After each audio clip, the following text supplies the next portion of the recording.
Live from Chatterbox Sports Studios, it's Off the Bench with Tom Brenneman.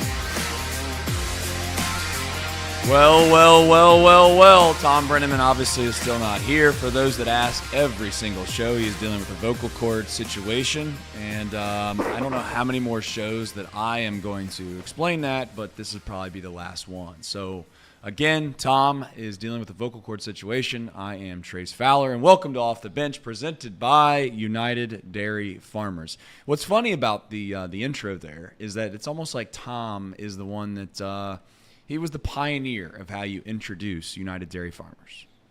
So I'm just going to stick with that until he gets back, and or I find a show myself one day that is presented by United Dairy Farmers, and I'll do it the same way. All right. Well, as many of you know, we come to you Monday through Friday, 10. Hey. Nice job, guys. Way to keep it up. Nice job. Really good. 12. P. All right. We're doing really good now. We're on our way. I feel like we're a kindergarten teacher. All right. Well, you can join us in a multitude of ways, as you know.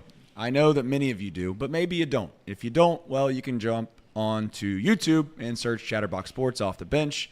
And you can find us in, when I say literally every single podcast form, I mean literally every single podcast form. There's so many podcast platforms out there now that I don't even really know how it makes sense. But yes, we're on Spotify.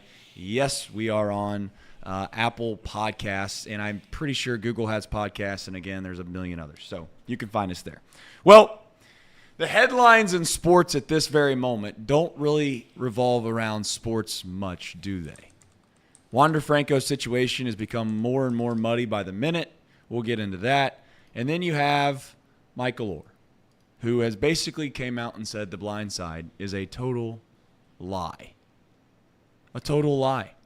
Which makes you wonder sometimes how it gets that far. We'll get into that and how it even got to this point and where those things are. We had a very, very spirited debate. One in which we started to, we don't make things personal around here, but we certainly, we toe the line. We start yelling and screaming and getting upset about really relatively nothing.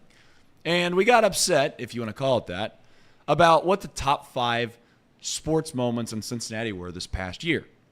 We'll do the best 5 moments. We'll do the worst 5 moments. We'll see if you agree with us, and we'll see if you want to take a side on, I don't know, maybe, I don't want to say my side or their side, but that's kind of what it feels like. I think Elliot's on my side, but he hasn't really had the courage to come out and admit it yet. Well, I'm saving it for the show. I'm saying these guys waste all their energy before the show, and I'm just sitting here like, what are we doing? We're gonna have to have the same conversation in an hour. So yeah, that's what I was waiting for. But we'll get to it. Sorry, I interrupted. That's all good. All right. Well, Dalvin Cook, by the way, there is some sporting news. Dalvin Cook is going to the Jets. Shout out Hard Knocks. I'm sure they're going to appreciate that. And Ezekiel Elliott, a guy that was rumored to go to the Bengals, and that was for naught. He goes to the Patriots, of all places. And how does that impact the league, if at all? I'm sure Reed Mouse will tell you how it doesn't matter at all, and it'll be irrelevant, of course. Reds play the Guardians tonight at 6:40, and I'm sure that'll be a topic of conversation before the show is over. But nonetheless, fellas, let's get into it. I want to start with maybe the heavier topics per se first, because I think it's always more fun to end a show on a lighter note. I'm sure the top 5 moments will break up the monotony of these two relatively, and I say relatively heavy because I think right now the Wander Franco situation, I don't love talking about these types of things because I don't believe for one second that the truth has really made its way or at least showed itself to the public yet. There's obviously investigations going on currently by MLB. MLB has decided, and I don't know the correct term off the top of my head, but the MLB and the Tampa Bay Rays, I think they put him on what is called the restricted list, which is basically a fancy term for saying that you're no longer part of the team because of legal situations, and we're going to wait until we see how this all plays out before you're admitted back to that said team. Wander Franco, a really good player. The Rays, a really good baseball team. How much that impacts the league as a whole, I don't know. But obviously the Rays are going through it right now, and they have a situation that is without question going to be looming over their clubhouse for quite some time. And how does that impact one of the best teams of baseball? Time will tell. But more importantly, I think something that we should discuss and that I think is relatively insightful and should be discussed is what is the relationship, and if is there one, between what the legal situation should be between players and I don't want to say our government, but the legal system as a whole and the leagues in general, right? You have the John Morant situation earlier this year. It always feels like to me, and I don't know how we got here. I understand probably why, because of the culture we live in. It's a very, very reactive culture. It's a culture in which you want to have the answers right now. You don't want to wait. You feel like that as soon as something happens, the answers they have to have answers. And I don't really think that's the way that things should be. I think that our government, although I don't know if they get it right all the time, I think that the judicial system has a little bit of a length of time built into it to try to figure out and give yourself enough time to come to a rational decision. You don't want to overreact. I think 24/7 news, social media requires most people to try to react immediately. Wander Franco, for the rest of his life, is going to have memes about this 14-year-old girl. And to be fair to the 14-year-old girl, I don't know if she was, and again, whether you want to say it's sexually abused, whether it was being manipulated, whether she was being taken advantage of. All these things, in my opinion, have not come out to fruition. However, fellas, I don't know where you're at with this. There's two layers to this onion that I want to peel back a little bit on. One is, what is the responsibility of the leagues when a legal matter arises? I understand that maybe you can't completely default to the legal system as a whole and just say, well, we're going to wait until the legal system plays its course and then we'll make our decision. I think that's the safer play, in my opinion. Would leagues get crushed for doing that? Is the question I have for the room. Well, the league has two responsibilities, and one of them that it shouldn't. The league shouldn't be a moral compass in the sense of it shouldn't be just arbitrarily deciding who can go on this restricted list, who can not play, who can play on a whim. But the league also has a responsibility to not get in the way of justice and, legal battles and stuff like that. So if Wander Franco playing for the Rays hinders an investigation, if it hinders any legal circumstances whatsoever, then absolutely he shouldn't be allowed to play. That's just simple, because there's more important things in this silly game of baseball that we watch every single night. But so I guess essentially, if him not playing helps them get to the end of the road of this legal battle, then yeah, he shouldn't play. Point blank. There's more important things in this game of baseball that we play. If you're going to convict somebody, right? I think right now this is all accusation.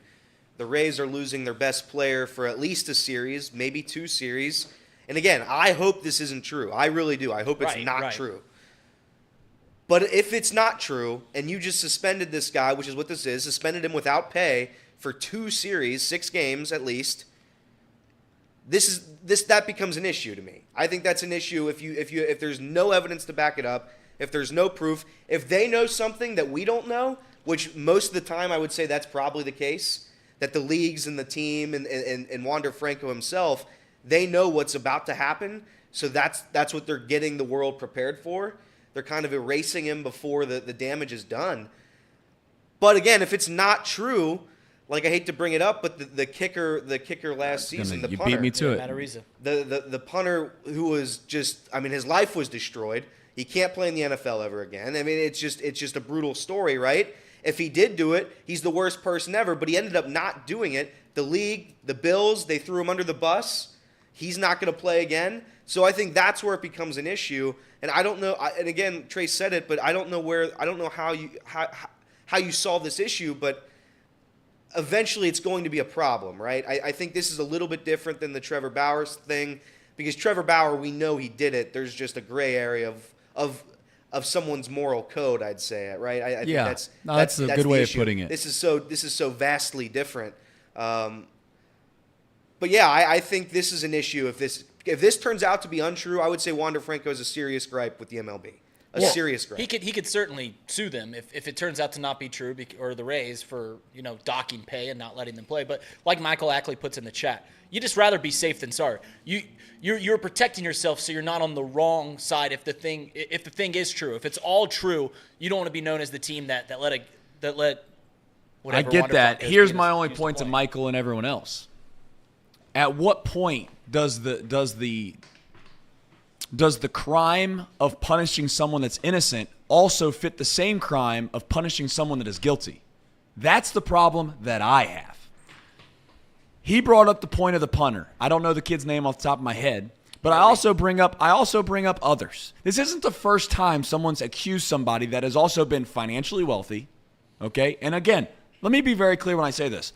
I'm not suggesting, I guess I am pointing out, but I'm not suggesting 100% that the 14-year-old girl is setting up Wander Franco and 100% had nothing done to her. But you can also use a rational mind here and say maybe, just maybe, the guy's 21 years old, or 22 years old, is a multi-millionaire, could have been coerced and or fooled into some schematic way to try to basically bribe him for money. And that's what has been told. That's the story that's been told already in the news, is that they offered Wander Franco hush money to make this go away. He said no, maybe because he's innocent.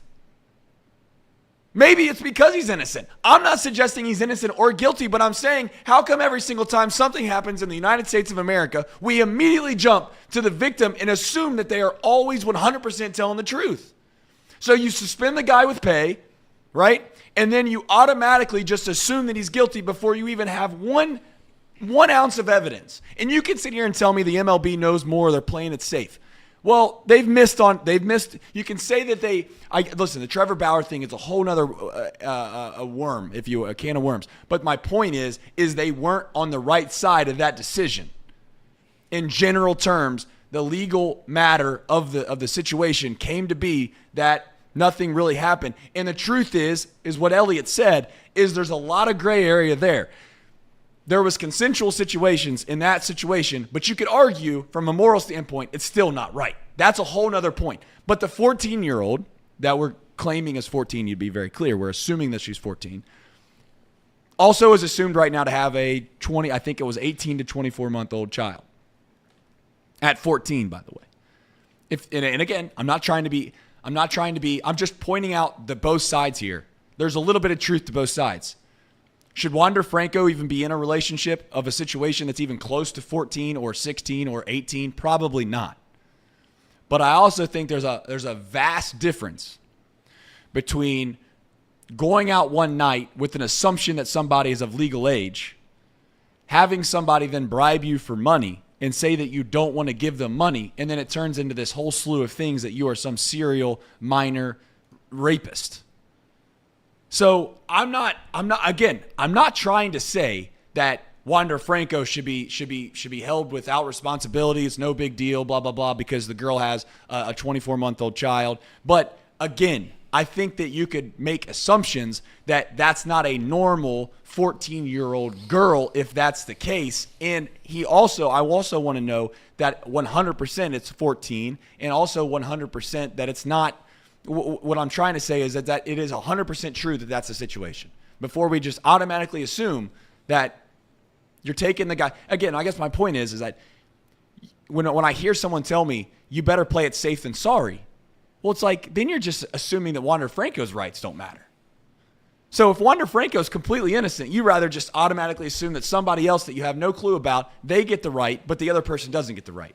And maybe that's just why the legal system that we've built in our country probably works out for more times than not. It probably has stood the test of time because it's the most fair and equitable way you could possibly go about deciding on what's right and wrong. You don't just, the courts don't just come out after one day, take a couple news clippings, and automatically just say, whoop, that's the decision. We're sticking to it because that's the court of public opinion.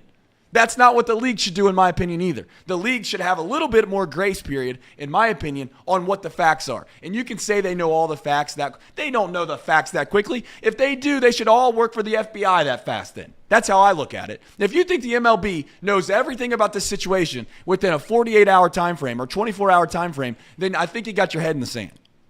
Now, again, I'm not suggesting for one second that, again, somebody might clip this and say, well, Trace is defending a rapist. I have no clue about the situation. I'm arguing that I'm sick and tired of hearing about somebody accusing somebody of something. And automatically, the public, the internet, and again, I know we live in the society, but we just automatically assume they're guilty. You're guilty until proven innocent. so far in the court of public opinion in this country, when it used to be you're innocent until proven guilty. Fortunately for all of us, if we get accused of something, the government and the way that the legal system works doesn't automatically do that, but we do that in society. So for the rest of time, if it comes out that this girl's lying, she's not telling the truth, or she's of age, which is also possible because nobody knows, Wander Franco will be living with that for the rest of his life. 100%. Every stadium he goes into, there will be one clown, there'll be one person that wants to scream and yell about this situation, when in reality, let's not forget, this all could have went away. I'm just telling you the truth. This all could have went away if he paid her off. But he decided he didn't want to pay her off. It seems kind of odd to me, and maybe he's an idiot, because if he did it and he didn't pay her off, well, then you could argue that he's the ultimate idiot. However, I also have a suspicion that maybe he just said, you know what, I didn't do this. I'm not going to give somebody money that doesn't, one, deserve the money, and also is a scumbag for even trying to get my money. So, again, we'll see how it all plays out. But if it turns into the punter situation, at some point I'd like to see the other side of this being held accountable for the repercussions that they've done. Because more times than not, right, the person that accuses somebody of doing something and Duke Lacrosse is another example, but that's a long time ago. But nothing happens to these people that accuse people of doing something, and then they hold them from being able to be employed. They ruin their careers for most of the time. They ruin their careers, and they certainly hinder their life, and nothing comes of it. So, a few things. One, this is a tough situation for everyone involved, right? The MLB is in a catch-22 type of situation. Someone put that in the chat. You know, if it turns out that this is true and they let Wander Franco play, well, they just let a rapist of a 14-year-old play for multiple weeks. Go on. Secondly, if they don't let him play and it turns out not to be true, well, then they, went against Wander Franco's rights and didn't let him play. But as someone put in the chat, as someone brought up recently, the restrictive list, and I said this earlier, is just so that baseball doesn't get in the way of the investigation. I don't know what's going on with Wander. I don't know where the investigation's taking place, whether it's overseas, whether it's right here. But if it is overseas, he's probably got to go back to that country to get investigated, and he can't play baseball anyways. And, I think we can all agree that this investigation supersedes baseball at the very moment, at least in Wander Franco's situation. If it turns out not to be true, then yeah, it's a bad situation that will forever tarnish, and there's no good way out of this. You're just trying to find the most good way, and the quickest way to get to that is by investigating it thoroughly, figuring out what's right, what happened, what's going on, and then letting the dominoes fall afterwards. That is very fair. And I'm not suggesting that when I say that he shouldn't be suspended, what I mean by that is I'm not so sure that you take a man's pay away automatically if you don't know what's going on. And Henry says he's still getting paid. Okay, well, if he's still getting paid, then that changes things for me. But last time I checked, he was put on the restricted list based off of the reports that I had seen that he was not getting paid. But beside the point, the last point I want to make here before we get into Micheal Oher is this. The reason that we have jail time, sentence time, prison time, whatever term you want to use for crimes committed is to deter people from doing them. That is pretty much the mere point of our jail system, in prison sentence system. At some point, there needs to be accountability on the other side of accusations. If they're vividly a big lie, and you can prove they are a big lie. If it's one of those things where it's like Trevor Bauer's situation, quite frankly, where it's gray, there's not enough really to convince yourself on one side of the aisle to where one party's 100% guilty and one party's innocent. If it's a little gray, then maybe you keep it moving like you have been in the past. But the thing is like if you're able to extort multimillionaires because you come up with some schematic way to lie or come up with a way in which you can cause this huge legal battle, then what's the deterrent for people that are desperate? I don't say that's a slippery slope, but that's the concern that I have with many of these situations right now. All right, that's enough about stuff that's not really sports. I know that it's one of those things where when it's a headline, as big as a headline it is, it's all over social media. You run a sports talk show, you have to at least bring it up, in my opinion, and discuss it. I'm going to give you as much of a rational point as I can make, and I don't want to say challenge you in thinking, But in a little bit of a way, I'd like to think that the show is better when it makes you think a little bit. It makes you consider the other side of things. And my side, if you want to call it that, is not picking sides one or the other. It's just being fair and equitable to both sides.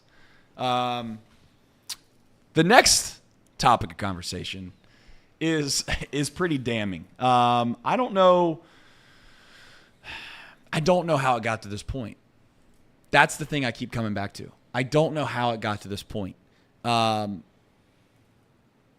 This situation is almost sad it is sad no matter what, because at the very forefront of it, right, you thought you had a story that was inspiring, if anything, about a young man that needed guidance in his life and help in his life, and there was a family that decided to step up to the plate and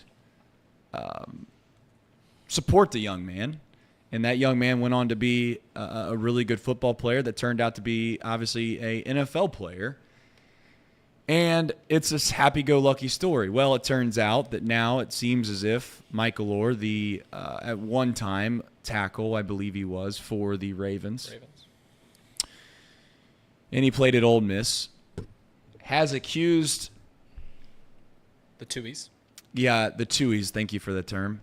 I guess that'd be their last name. The Tui, they accused the Tuies of basically what's the right term of you even using here? They basically fooled him. They exploited him. They exploited him. That's they the word. exploited him. Yes, that's the word you're looking for. They exploited him, and I guess this is another situation where there's so many questions I have. One question I have right off the top of the rip is, why now? Which I guess maybe that'll come out, but what's the point? And maybe you guys have that answer, or you've heard the reasons as to why. But why did it take so long? Is it just because Micheal Oher was so dedicated to his craft and his profession that he just didn't really care? He wasn't focused on this situation at hand until he gets out of the league, and then once he's out of the league, he has time to settle on it, realizes that this is a big, situation. Some would say effed up situation, and he's like, you know what, I'm going to go after these guys. Because I think they took advantage of me. Well, from the get-go, ever since that movie came out, Micheal Oher has said, like, this is a terrible characterization of me. Like, he literally had to go out and say, I can read. I have seen a bed before. Like all these things that this movie like portrays him to be, and though they're not all bad, they made him seem like a soft-hearted, very talented individual, but they also make him seem very dumb. They make him seem like he came from absolutely nothing. He's like, I've seen a bed before. Like the fact that you have to come out in the press and be like, yeah, I knew what a bed was before this rich white family took me in. It's a bad situation. It really is. And more than anything, it just. It ruins the movie. It's a good movie. I think he's coming out now because the rumor or the report is he just found out about how much money they got. How much money all like the children got. Like all the the Sean Tui is the kid. He sings that song with him in the truck right before the accident. What a movie, by the way. What a great movie. I mean, it's just a great movie, and to have this all come out. But the report is that all the kids and the family profited I think the number was 2.5% or 3%. Of the movie's total earnings, which made $300 million. So, and Micheal Oher got none of it. Micheal Oher just got $0 from it. And if that's the case, that's tough. That's a tough one. It's when a movie's about you and you reap none of the benefits, that's not good. But Reed's right. He's been against this movie since the premiere. He's hated this movie ever since the beginning, and this just adds on to it. I also think I think they were a family. I think they cared about each other. Right. I do think that was a part of it. So before you tear your family apart, you probably should get the facts straight a little bit, right? So I think that was what was going on. I think Sean Tui said yesterday that he's always going to love Micheal. There's always love. But I think just recently he stopped talking in the group chat, the family group chat. So yeah, this is heartbreaking. I mean, it's hard. This is my guy. Micheal. The Tuies were great. Sandra Bullock, she was such a good mom. She was such a good mom in that movie. I mean, only you can bring levity to the situation. Tim McGraw. When he sang that song in the movie, it was great. I think when he was singing, what? I was gonna say, what a turnaround for Tim McGraw being the dad in football movies. Seriously, from Friday Night Lights to that one, just two different dads. You didn't see him taping a football to Michael Oher's hands. He was No. just giving him Taco Bell every night. That's right. That's a hilarious story too. But yeah, listen, I enjoyed it, but unfortunately it's untrue, just like most Hollywood movies, I'd say. That's where like this gets a little weird for me, because obviously there was so many untold, and I say untold, basically falsehoods that they decided to depict within the film, that they realized at some point, Hollywood realized during this endeavor of a film, they took on the script because they're like, oh, this sounds like a great story, and they probably started doing their research and they got more and more into the weeds, and they realized that this probably wasn't as dramatic as they would want it to appear or be. So they started stretching the truth, obviously, on a significant amount of things, which is where the problem lies, in my opinion. When you say it's a true story, and then you have the little small font that says that there are things that have been exaggerated in whatever term they use, then it's like you have to. There's a little bit of in my opinion, a little moral line in the sand on how far you kind of stretch the truth, and it seems like they went a little above and beyond that truth because they wanted to tell this crazy story that just wasn't ever there. The other part of this that's sad for me, before we start moving into more fun discussions, is this family, the Tuohys, like they obviously took care of him at some point. I don't think at the beginning of this relationship was about money. I don't think that there was this big schematic. There wasn't this big schematic plan of like, hey, we're gonna really raise this young man, and he's gonna grow to be this great football player, and then we're gonna get a Hollywood script, and we're gonna be millionaires because of it. So there was, for as much as people want to kill the Tuohys, there was at one point a love and really a selflessness about them when it came to raising Micheal. And again, how much of a job did they do in raising them? I don't know. I mean, I just don't know enough about this story. But maybe I would assume that they were just like the parents, but they obviously had him sign something that wasn't a full adoption, is what I'm getting at, or what I've read. I guess is Micheal really pissed off? Let me ask. This is the question of the day. Is Micheal just really pissed off, and rightfully so, by the way, that they're making millions upon millions of dollars off of a movie that is solely based around his life, that he's the one that had to kind of struggle through, and he doesn't get any reap the benefit or rewards of it? If he was making also said millions of dollars from this movie, is this even a thing? They probably all still love each other. Well, no, because it's absolutely not a thing, because this is a family dynamic. You just said that they did care about him at some point, but maybe they didn't. Because how is every other child of the Tuohys getting money except for Micheal? Because they were a family, per the movie, per the stories that we all know. So if they were a family, if they did love him, why the hell wasn't he included in the money that the whole family is profiting off of? I don't get it. Right. I just don't understand how it gets to the point where Micheal Oher, the movie, is about him and he's not reaping any of the benefits. And the worst lie that The Blind Side tells. Here we go. Leanne Tuohy. Not that hot. Not that hot. They make Sandra Bullock look like a foxy Cleopatra, and Leanne Tuohy just ain't that in real life. That's the worst lie. That's what I'm mad about. They also investigated this very thing in the movie. People forget about that. At the end of the movie, there's this big thing where like the Tuohys are raising you just so they can have a star football player and make them a bunch of money. Make go to home. Yeah. And it literally, that was right. Shout out to that investigator. She was right in the movie. They did that right. They did it right. Right. No doubt. All right. More interesting and fun discussions that we had. Listen, when I say we got into a pretty heated debate, I mean we did. We got into a pretty heated debate about this top 5 list of things that we're about to discuss. The goal in mind here with this was, hey, since this show started, which is almost coming up upon a year, what's the top 5 moments within Cincinnati sports that we've experienced since we've been here?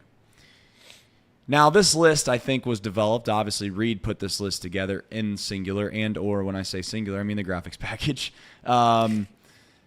Casey might have. Are these in order? Is what I'm getting at? Yeah, it's a top 5 list. All right, it's a top 5 list. These are in order. 5's at the bottom. And I think the order, quite frankly, is where we've had our arguments. The order is without question the problem. I don't think that many of us have disagreed on what 5 it should be. It's the order of operation that I have come to have an issue with. Casey, I don't know if you have that top 5 list, but if you do, Trace, you're going to giggle once you see the Let's. top 5. Oh well, it looks like behind the scenes they've decided to try to do something that's going to make me laugh. No. I don't know. It's just a little janky of a list. It's a little janky of a list. It's supposed to be for players, so it's like broken up. Okay. So, number 1, I guess we're going to go with Rumble in the Jungle.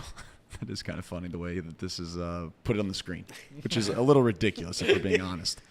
Rumble in the Jungle, obviously that's Sam Hubbard's return against the Baltimore Ravens where he went 99 yards, saved, quite frankly, the season. If they did not have that happen, then that was the end of the season for the Cincinnati Bengals. Now, I get you could say, oh, they could have gone back down the field and scored a touchdown. The likelihood of that, very, very slim. But, hey, it was possible, so I don't want to say they automatically would have lost, but that was the number 1 moment within the Cincinnati sports landscape since we started.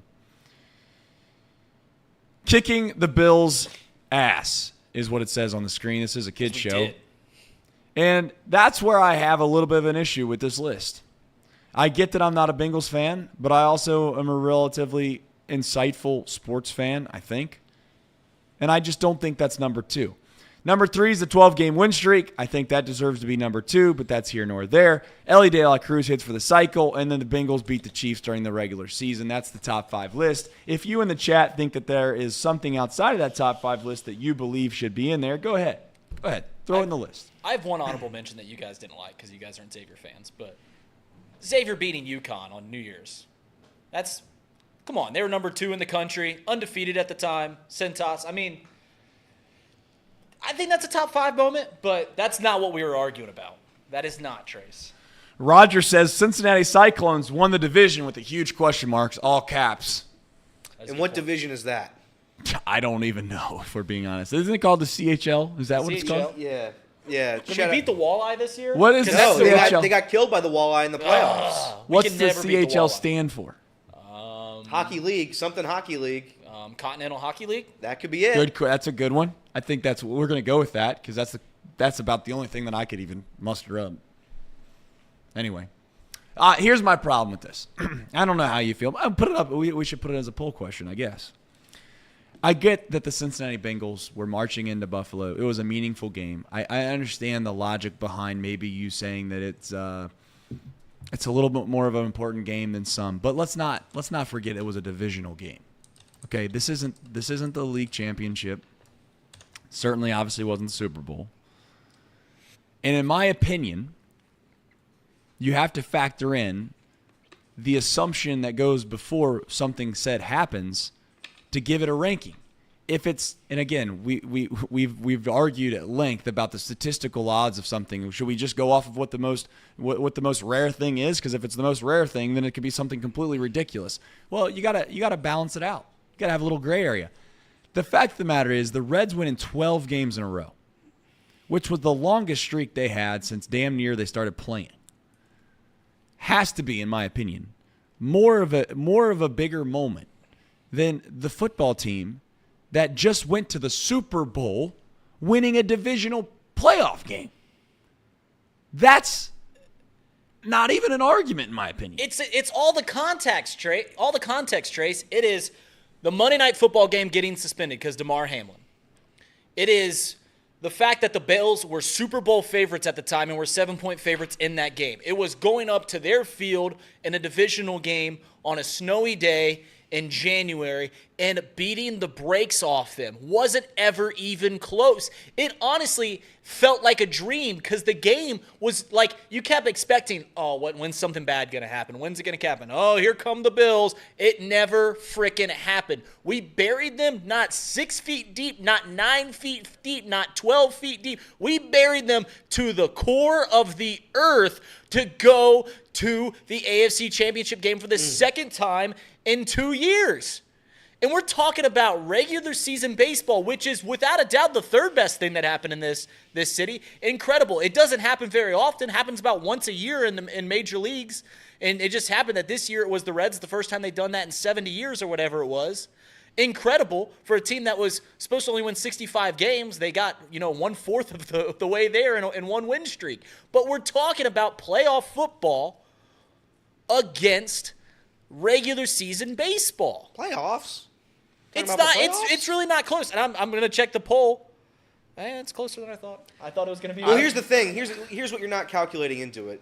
That game is phenomenal. I think with the DeMar Hamlin situation, the Bengals not getting a chance at home field advantage in the playoffs. Right, the coin flip. The coin flip. All of that did make that game, being a 7-point underdog, Vegas openly disrespecting the Bengals.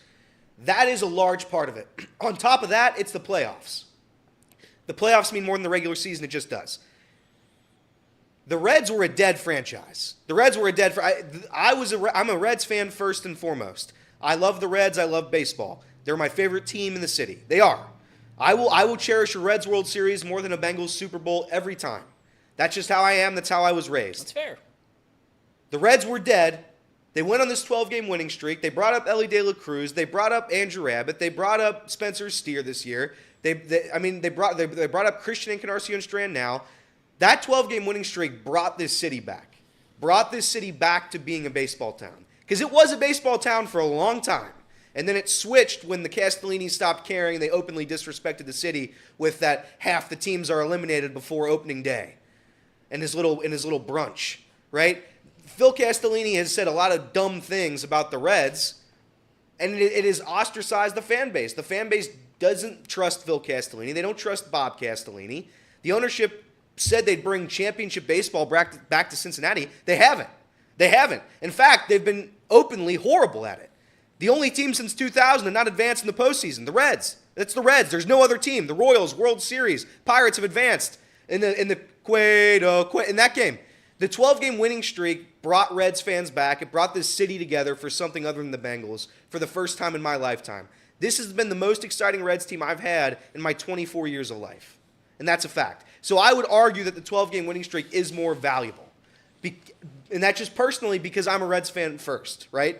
So if you're a Bengals fan first, obviously you're going Bengals. If you're a Reds fan first, I would say you'd take the 12-game winning streak every time. The thing is that we're arguing, and we talked about this before the show started, is it's just we're different fans, right? You guys are Reds fans.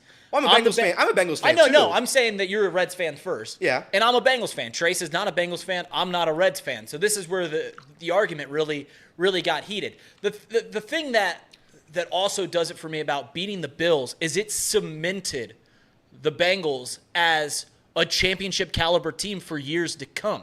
You know, the Bengals went to the Super Bowl last year, and the trending topic in the offseason was, the Bengals aren't going to make the postseason. Then they start 0-2 and said, look, the Bengals aren't going to make the postseason. And then we roared back, won 10 straight games going into that Bills game, and they cemented themselves as a championship contender for years to come. That's what it was more than anything. I also think the Bengals' season didn't help in general because if you remember, during that 10-game win streak, during a lot of those wins last year, they didn't look good. The Bengals looked objectively horrible for most of those games, I'd say. What? Oh, I'd say so. The Saints game, Tampa Bay game, how many games do I have to go down? They didn't look good. The Steelers game when they won 38-31. The Patriots game, there's a ton of games where the Bengals didn't look good, and you could argue didn't deserve to win. The Titans game? What are you talking about? They kicked the Titans' ass. They won by a field goal? And they won by a field goal. The Pittsburgh game that you're referencing? At the buzzer, wasn't it? Wasn't it a field goal at the buzzer? No. The Pittsburgh game that you're that was the year referencing, they got a last second touchdown to make the game 31-38. We were beating them by 2 scores. And then the Tampa I game think was what the this game. does is it paints a really good picture about how miserable the Bengals fandom has been. And I understand that. I get it. But the same point can be made about what Elliott said about this Reds franchise. Cincinnati in and of itself has been starving for relatively decent sports for quite some time. We finally get some of it, and they have 2 fan bases, 2 people that are on each side of the aisle that are arguing over relative, obviously, semantics. But I think it's a reasonable debate on which one is more meaningful than the other. One was a divisional game. I mean, when I tell you the Chiefs roll out of bed and win a divisional game, I mean they roll out of bed and win a divisional game. You don't roll out of bed and win 12 games in a row, ever. I hear about how the Braves are the best team in baseball by far. They're so damn good that nobody's going to be able to beat them. We'll see if that's the case. But my main point is the Braves haven't won 12 games in a row.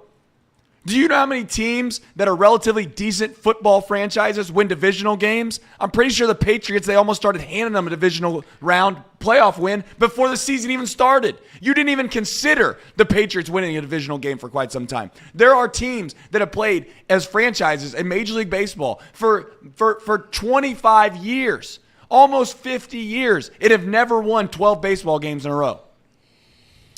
That's my point. You don't get this. It's not going to come around much again. When will it? Let me ask you this. When do you think the next time the Reds will win 12 games in a row? And when do you think the next time the Bengals are going to win a divisional playoff game? I'm not talking about a championship. I'm not talking about a Super Bowl. I'm talking about if you actually win football games in the NFL, your first playoff game is the divisional game.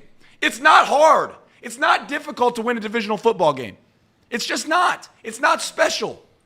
What is special is winning 12 games in a row. I don't care if it's the regular season. I don't care if it's the preseason. I don't care if it's the playoffs. You win 12 baseball games in a row, you're going to talk about it for years to come. For years to come. Elliot will be telling his kids about how he watched Ellie De La Cruz and the Cincinnati Reds win 12 games in a row. He is not even going to remember if the Bengals are relatively relevant about them going up to Buffalo and they were a 7-point underdog because NFL, they gave the Bills way too much respect. The same Bills team, I need to remind you, everybody, that almost lost to the Miami Dolphins with a backup quarterback the week before. It took everything in Josh Allen's might to be able to beat the Miami Dolphins the week before. That is not even close, in my opinion. It's not even close as far as what's respectable and what's more important. Let me ask you one question, Trace. Would you rather win the NLDS or 12 games in a regular season? Depends on what I think I have. Oh, come on. You'd rather win 12 games in the regular season than the NLDS?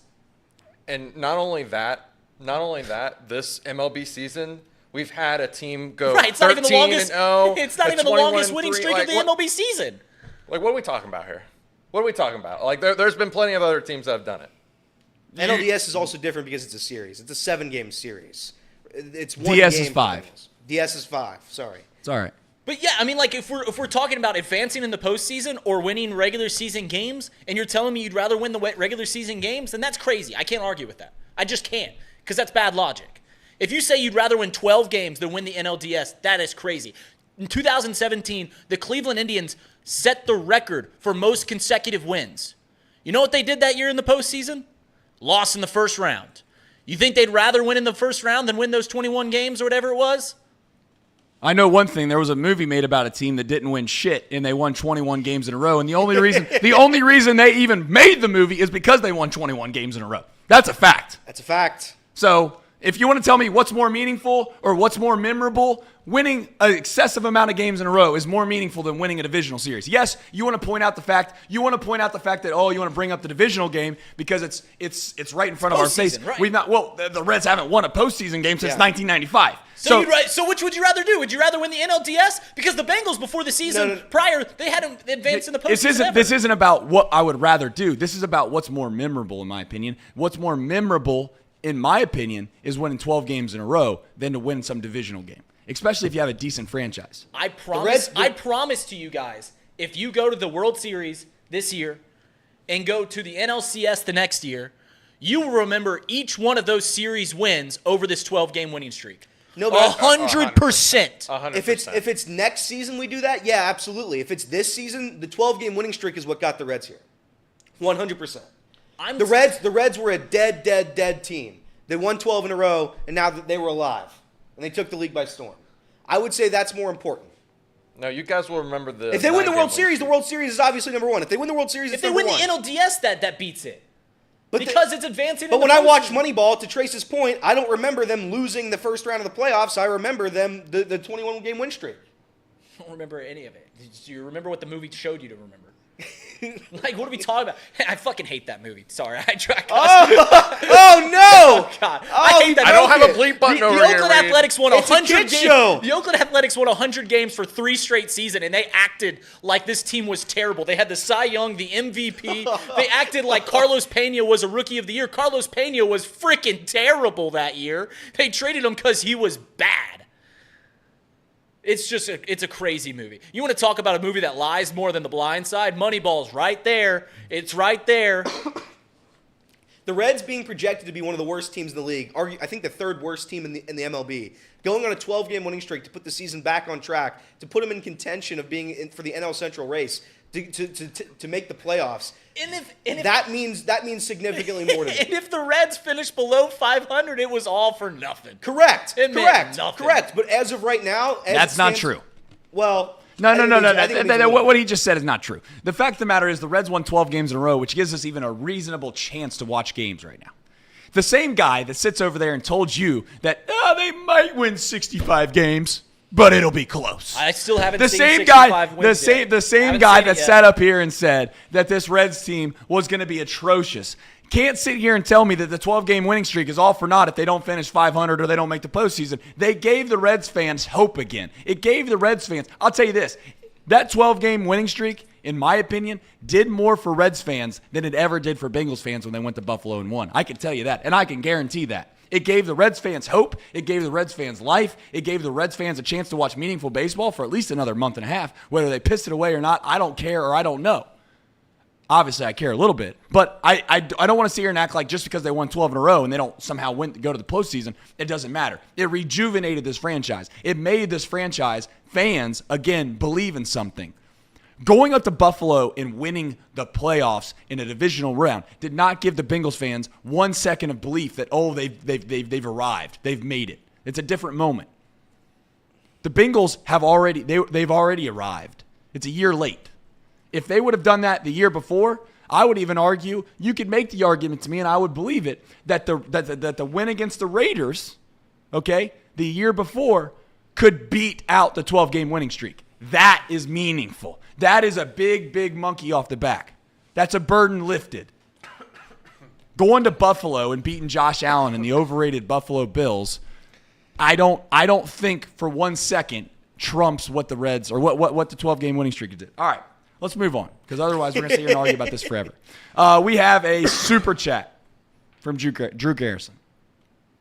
The Bengals had a long win streak leading up to the divisional game, winning 11 NFL games in a row. Is harder. I'm sorry. I can't read that far. Is harder than winning 12 baseball games in a row. And I think that's I don't think that's 100% true. I don't think that's true. For what it's worth, in the history of the National Football League, AFL, National Football League at all, only it has happened 30 times that a team has won 12 games in a row. There's statistically way more games in Major League Baseball than what you're about to say is moronic. But go ahead. Well, I'm just telling you, you're talking about winning 12 games exactly. So you got more opportunities to do it in Major League Baseball than you do in the NFL. Keep going. Yeah. So there have been 33 teams that have won 16 games or more in Major League history. And to your point about saying that there's more games in Major League, yeah, you got more opportunities to do it. So it's a lot harder to win 12 games. Two teams have won 12 games this year, had 12 games plus winning streaks. Both of your brains aren't computing the actual real facts. In the NFL, only one team had a 12-game winning streak. Let's break down this thought process that your brains just can't quite comprehend right now. When you have a billion chances to do something, correct, and not that many people have done it, so it should happen more. It should happen more, but it doesn't happen more. It happened more. But we're talking statistically. I'll break this down for you. We'll do some math. I'll bring it to the show tomorrow and break it down what the statistical chances of one versus the other are. It's going to be significantly in the advantage of Major League Baseball. Oh, by the way, how long have they been playing Major League Baseball? How long have they been playing 162 games versus how long have they been playing in the NFL? A significant amount longer. So correct. Before we sit here and act like it's statistically harder to do to win 11, dude, let me tell you something. I watched the Pittsburgh Steelers, who were absolutely atrocious one year. Atrocious. They won like 9 NFL games in a row. They were so bad, I think they ended up the season with 11 wins? All right, I digress. We need to put the next graphic up here, or else we're going to sit here for 2 hours and argue about literally nothing. This is what sports talk, I guess, ends up being. You just argue about a big nothing burger. That's right. Which is fun. Top 5 worst moments. Losing to the AFC title game. Luke Fickell leaves for Wisconsin. Halloween massacre in Cleveland. 2 nights in Wrigley. And then UC losing to NKU. I feel like we're missing one that I would argue that should be up there. I think the opening day, what's the right term? To the Steelers? Week 1 loss to the Steelers probably should be on there. I don't know. I don't know. UC losing to NKU. I put that in there for Elliott. I know, but It was a bad loss. It was a bad loss. They scored 11 points and a half. One of the most embarrassing losses of all time. But yeah, I agree And with no you. one saw it because it wasn't even on TV. Steelers game was brutal. 4 interceptions by Burrow and a long snapper that just got hurt. So The thing that hurts about the Steelers game is we look. You could take this graphic off, Casey. Is we were so excited for that game. Mm-hmm. We were waiting. I remember texting all my buddies. We get to see Joe Burrow play today. Everything, Yep. and you show up and first series interception, second series intercept. You're like, oh my god, this is not what I wanted. and then they fought back. And then you're like, oh, we got to win. Oh, no, we didn't. Oh, we got a chance to win again. Oh, no, we didn't. And then McPherson shanked extra points. So, yeah, that was brutal. That's a brutal one that probably should have been on there. But the rest of the list I agreed with. Luke Fickell leaving for Wisconsin's terrible just because he was done with the year halfway through. It was kind of a Brian Kelly situation. He just had no intention of staying whatsoever. That sucks. When the report came out, I was like, there's no chance. And then after he left, it's like, oh, yeah, he was out after the East Carolina game. It's like, that's brutal. But, yeah, the rest of the list I agree with. you slandered McPherson's name. I don't think McPherson really was the ultimate I slandered McPherson's name. I was wrong. Hand up, I was wrong. There's my hand. It's up, and I was wrong. Because McPherson was a great – I think Reed gave the numbers 82%. I think we said 82%. So, yeah, I was wrong. Well, I'm just saying, the long snapper, I think, had a lot to do with the fact that those extra points. Correct. But you know, I get it. McPherson That ultimately and Drew kicked. Sample. We don't talk about Drew Sample. Does he have a good RAS score, Casey? Horrible. What is RAS Horrible. score? What is that? Relative athletic score. And who calculates that? It's based off of how you perform in the combine. It computes all the averages of all the players that have ever done. So, like Combine. he was running a 40-yard dash, and that goes into the score? Yeah. Yeah. Okay. Your bench, That's interesting. your jumping abilities, all that stuff. They're trying to compute how athletic the player is. Yeah. Regardless of how good they are as a football player. But how does that matter? I mean, how is that relevant at all? Well, because Tom Brady's the least athletic human being maybe of all time. well, you're also You're not just grading quarterbacks. Yeah, though. you're not using quarterback. Quarterbacks is an anomaly, right? I think quarterbacks is one of maybe the few positions where you could say that your brains could overpower your athleticism.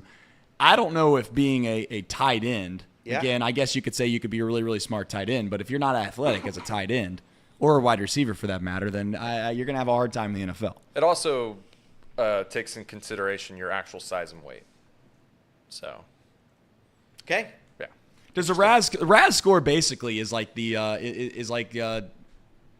war or something? Yeah. It's an analytical way to be able to try to look at guys and pull back the layer that is where did you come from and who are you type thing, right? It's a very much just a statistical nature of looking at somebody and saying this is how athletic they are compared to speaking to someone else. Because honestly, I think the kid from Harvard that the Bengals drafted, He was the top percentile of receivers. the reason he got drafted is because of his RAS score. Yeah. So we'll see how that all turns out. I think over the next 10 years, there'll probably be a little more data that they're going to say that whether the RAS score matters or not. We know that our good friend Paul Frischner does not care about the RAS score. He likes good football players. Casey does like the RAS score because it eliminates you from drafting guys like Drew Sample, right, Casey? Correct. Yeah. So, sometimes you might avoid a big bust because your eyes tell you, well, he's a great football player. I've watched him play. He played at Ohio State. Interesting. Which is, to be fair, you can look like a good football player at Ohio State because they have a lot of other good football players on the field, and sometimes you get masked by other football players that are being really good. I could be talking about somebody right now, but I'm not. Yeah, you're not. You know what I'm saying? Couldn't All feel right. you. Do we miss any of those? I mean, that's one of the few ones I don't think we're going to argue about. It's pretty straightforward in regards to who, what, when, where, and why on the top 5 worst moments. Luke Fickell, you mentioned you think he mailed it in. I did think he mailed it in. I think you could see it on the field. I think absolutely they mailed it in. When Which sucks, but it's the way the sport goes. It's the way college football coaches, the way any college coach really in basketball or football It's how it happens. They get the bigger offer elsewhere, which really it wasn't even that much bigger. Wisconsin didn't offer him a ton. It was bigger, but not that much bigger.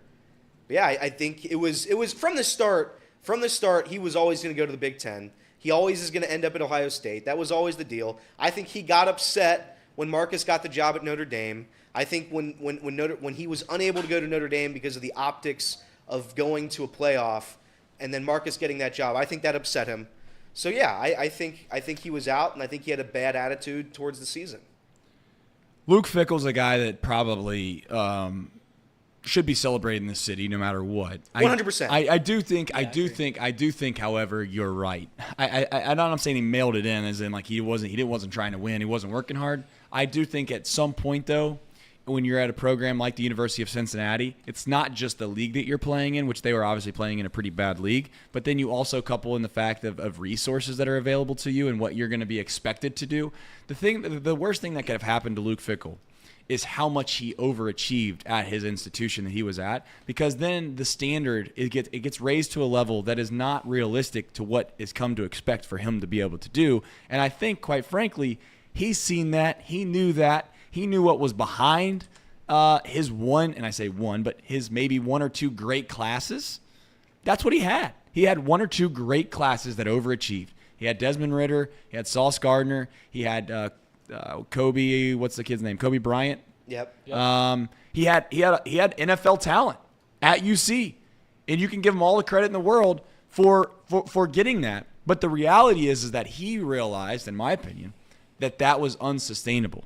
That he wasn't going to be able to continue to find ways in which you get that one great class. It reminds me a little bit of, and me and Reed have talked about this before, where it is kind of cool to see some small town schools have one great class come through. Yep. And it's like that, inevitably that class, there's probably not going to be that perfect mix of children growing up in the same community with the same athleticism that all grow up together and they all go out and they overachieve for what their school is usually doing.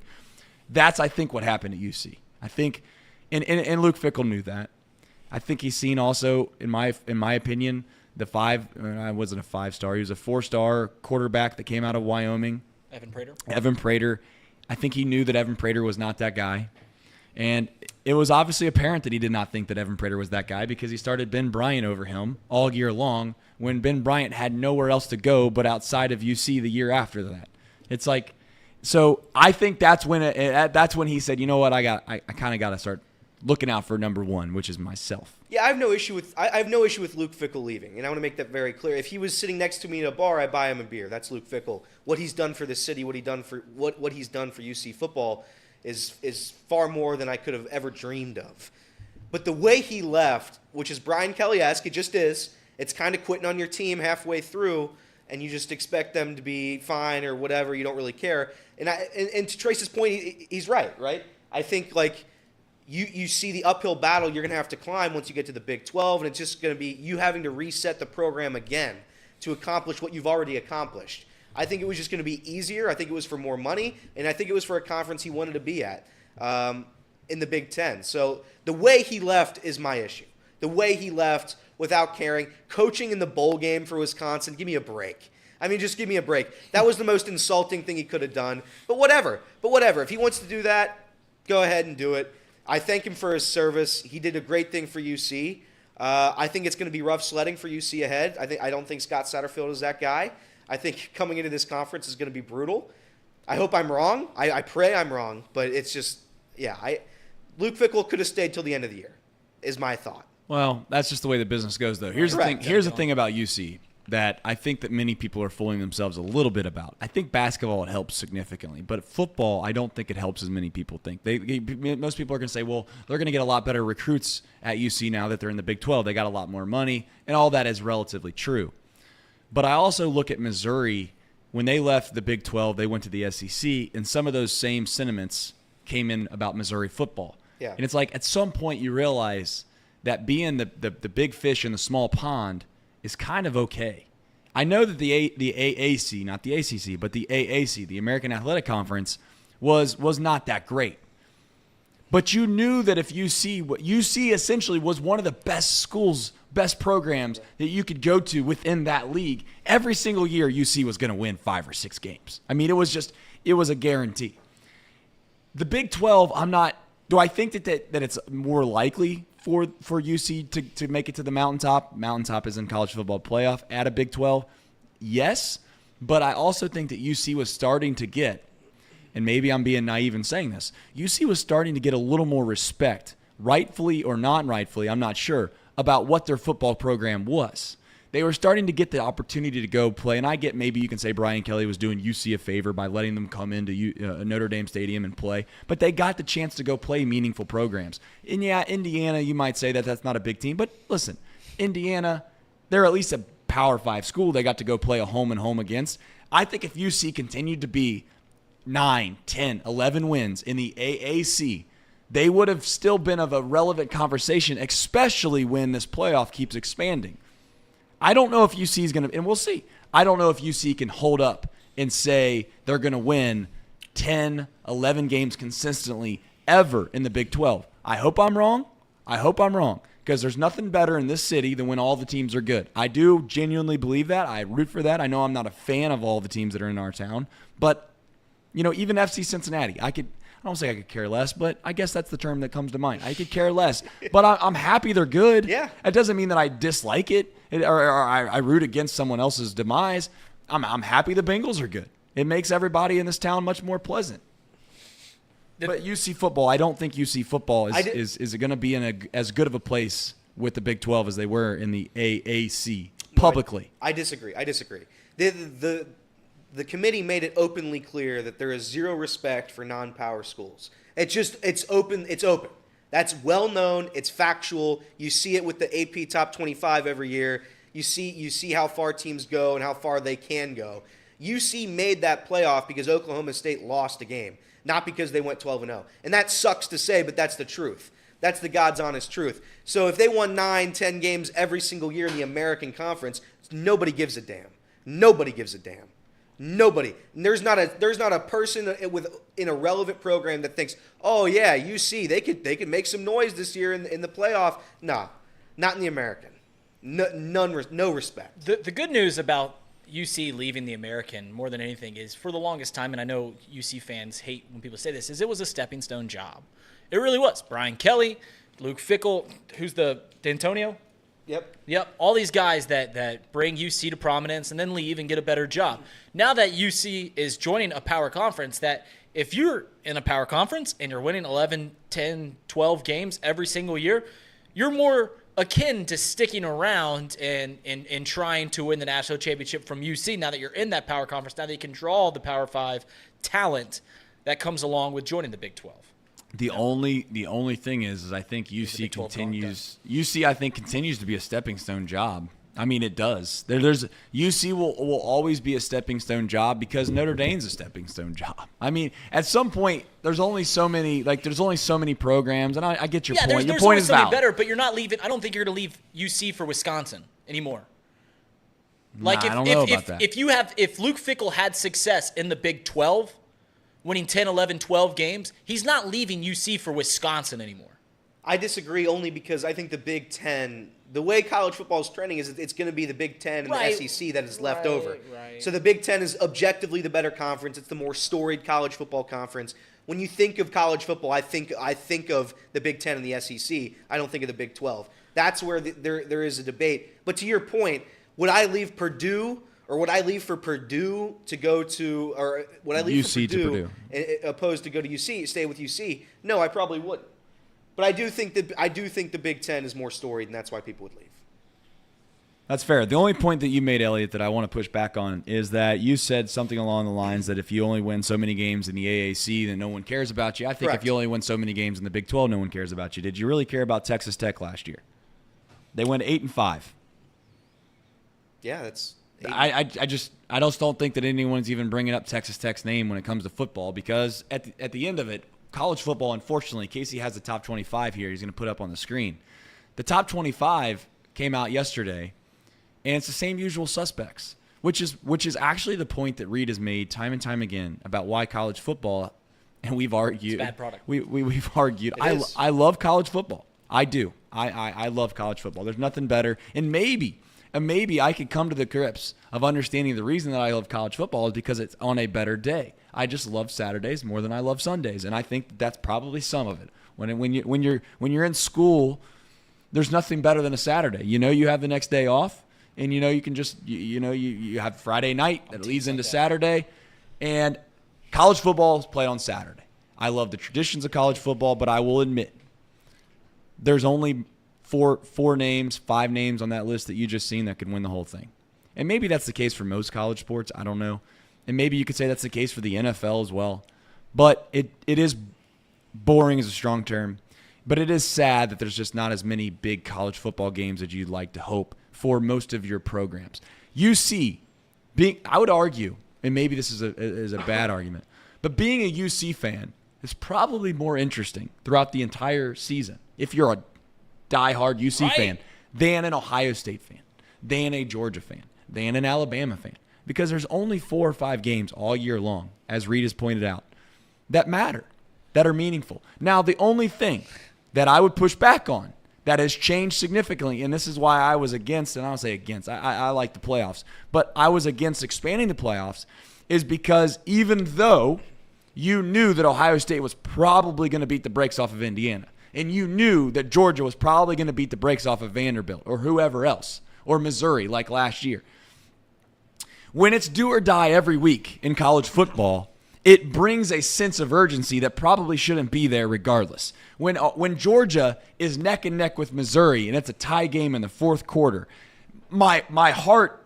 is like pumping bad for a game that probably, if I knew that there was going to be 8 meaningful games that year and you lose one, no big deal. The NFL, hey, they've got it systematically set up to where every game still matters because of the way the playoffs are formulated and systematically put together. But they've not done that in college football yet. If you make college football playoff, then you're in the playoff. It's not a huge advantage, 1 versus 4, 2 versus 3. It's just not.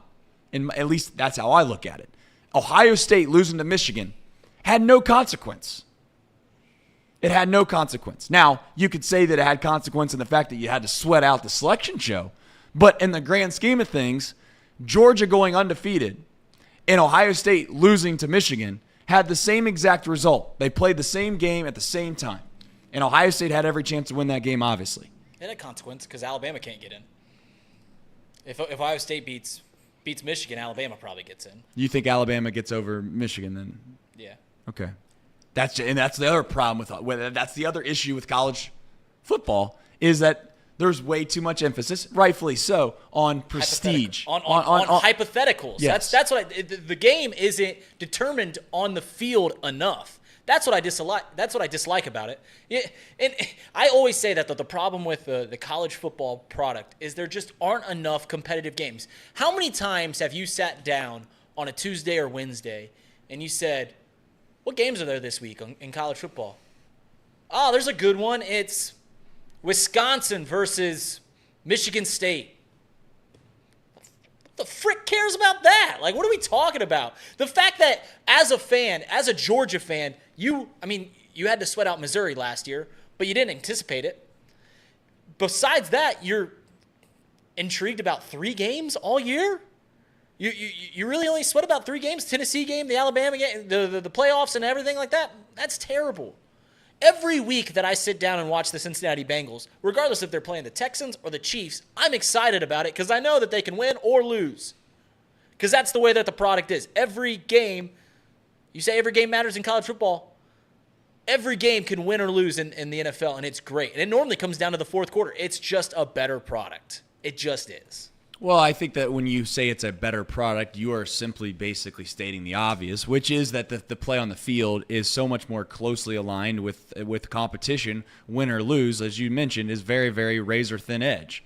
The only thing about college football that I enjoy, again, is the semantics of it, more or less. I just like the traditions that exist with college football, but to be honest, that's starting to kind of go away. Those things are slowly getting peeled away when you add in the playoffs. You add in the fact that obviously these big conglomerate leagues, they're going to take away from much of that. But then you ask yourself, does it really matter that Georgia plays Georgia Tech? Does it matter if UC plays Miami? Do we want to talk about that? I mean, I do think Miami actually has a chance this year to beat UC. But if UC rises to the level in which UC is capable of rising to, at some point that game's irrelevant. The UC Miami rivalry, and no offense to Miami, but they still hold on to that rivalry. I don't think UC gives a darn about it. Right. It doesn't mean anything. It's honestly like Georgia Tech, Georgia. Like, that don't mean anything anymore. And it probably never will matter again. Yeah, but at least that, like, they have, like, Georgia and Georgia. Like, Miami, respect to Miami, but, I mean, it's not even a competition. It's not even the same league. I think Reed was telling me this yesterday. It's just like UC versus Miami is literally not the same sport. It's when they play each other in football, it's not the same product. Well, it's Georgia Tech, Georgia. Yeah, it's just bad. It's just a bad deal. I think it's a waste of a schedule. It's a waste of a game on the schedule every single year. This is probably, I think, I don't know if it's breaking news. This is the last year of UC Miami? I don't know that. I don't want to. Yeah, I don't know I don't want to speculate too much, but I would venture to say that I can promise you that game's probably going to go away relatively soon. The only thing that I do think, to be fair to Miami, I think that game last year was a lot closer than yeah. Well, they not only covered, but I think that it was a lot closer. You could make the case that Miami was a play or two away from beating UC. And I think this year you could argue that Miami has a chance to beat UC. So I don't want to make it sound like it's a never-ending situation where Miami can't possibly beat UC. It just comes down to the point that is, what is in it for UC at some point? There's really nothing in it for them to gain. You lose that game, you're made fun of. If you win that game, you're supposed to win that game. That's the problem. I know, but that's the problem that lies with that game in and of itself. And when you can go out and find a better game or a more high profile game, which is going to matter when it comes to college football playoffs, especially when it expands, I just don't see that game sticking around. We'll see, but when you hear that UC and Miami no longer play, you reckon back to this situation, which is me telling you that that's not going to happen. I hate the zero sum argument, because that's not the better argument in this. The better argument is that the game just doesn't matter anymore because it's so one-sided. That's the better argument. It's not that it's a zero-sum game and UC has nothing to gain from it, even though they don't. Rivalries matter, but just the fact that the game's very rarely competitive anymore. That's the bigger argument. Yeah, no parity. The issue is parity, and every sport has parity except for college football.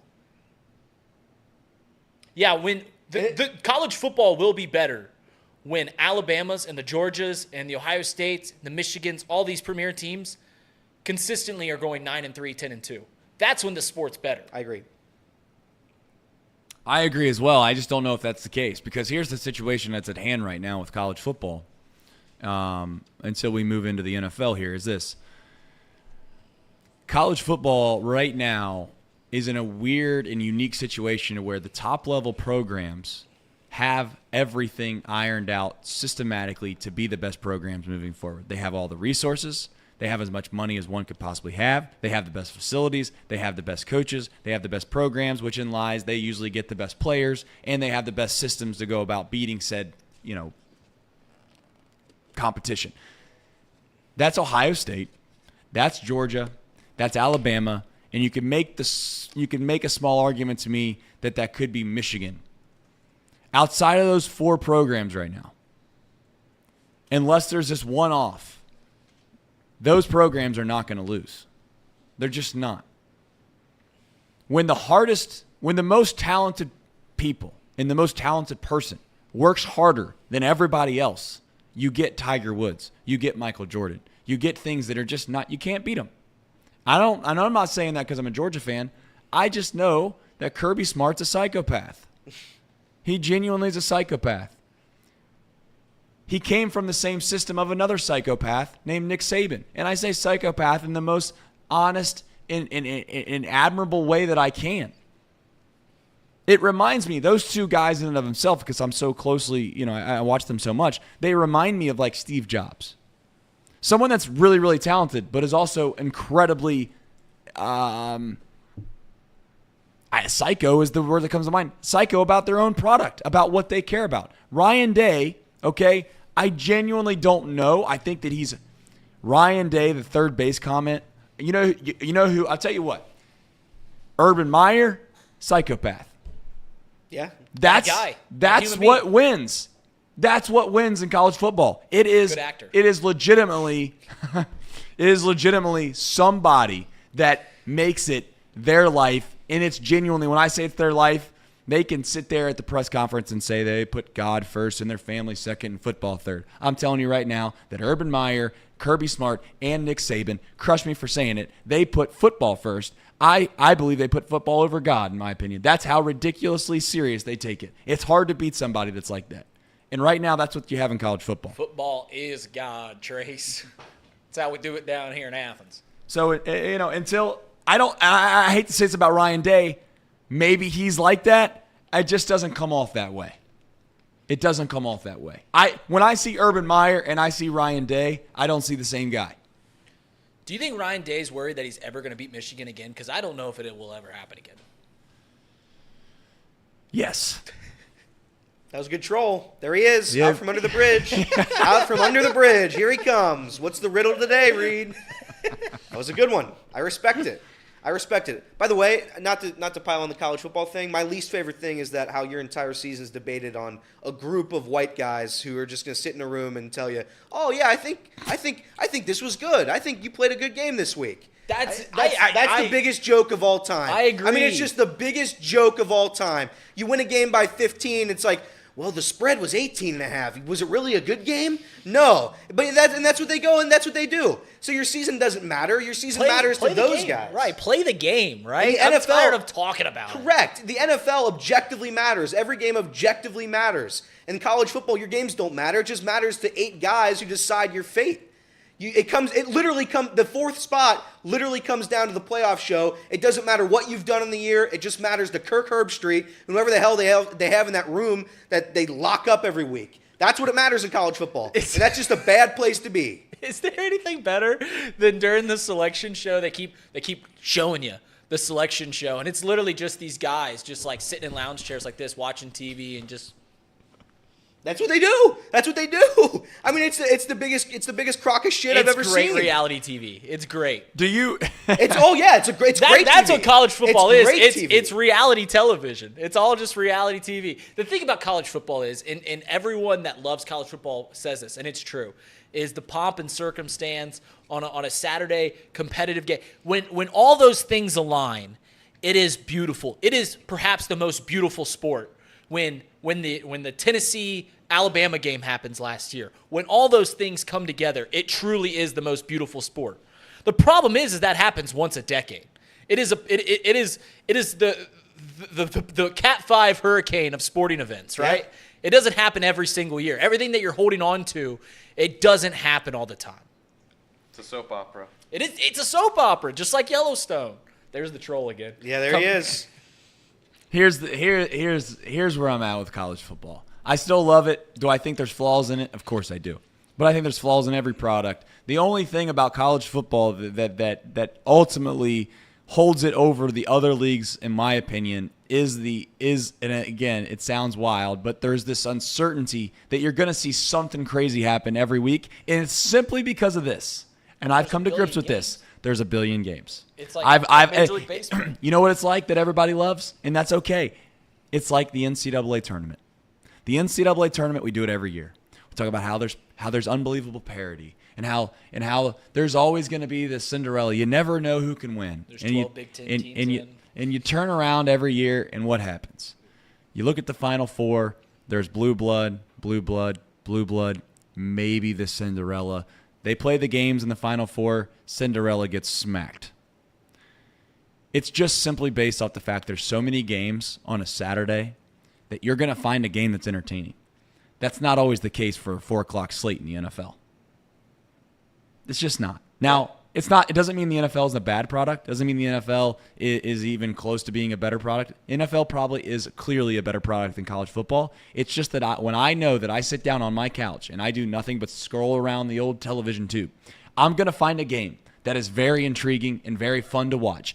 Does it mean anything? Does it mean something? Yeah, you turn Probably on not. that Syracuse Does it- Miami game. Listen, if it's a 6 overtime game and Penn State's playing Iowa, that's interesting to me. I find it interesting. You might not. You might care less about it. But if it's a 4 or 5 overtime game, I think that's fun to watch. Does the game actually end up mattering in the grand scheme of things? Probably not. But I harken back to the idea. I've sat around on a couch on a 4 o'clock slate. I don't play fantasy football because I realized after playing fantasy football for a few years that it warps your brain into being able to watch sports differently, and I don't like that. So I don't have a dog in the fight. You could tell me that you can gamble to make it more fun. My main point is that a 4 o'clock slate on NFL Sundays, I don't want to say often, but there are more times than not than college football that the games are boring. And that's my only what would be the term? That's my only harp with college football versus pros. And Mr. Mo with the super chat says, Elliot, weren't you and Paul the ones complaining about conference realignment and college football becoming being more like the NFL? You know what helps with making product better? Conference realignment. I mean, it does. That's a fact. Yeah, I mean, but all the things you just said, the pomp and circumstance of college football, that all dies with conference realignment. I mean, that certainly dies with it. For me personally, I think it is better.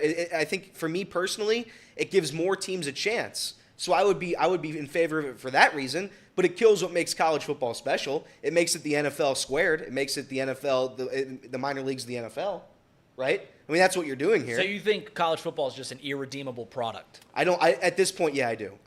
Because the whole way it's. The best team in the country is not determined by what they do on the field. It's determined by Kirk Herbstreit.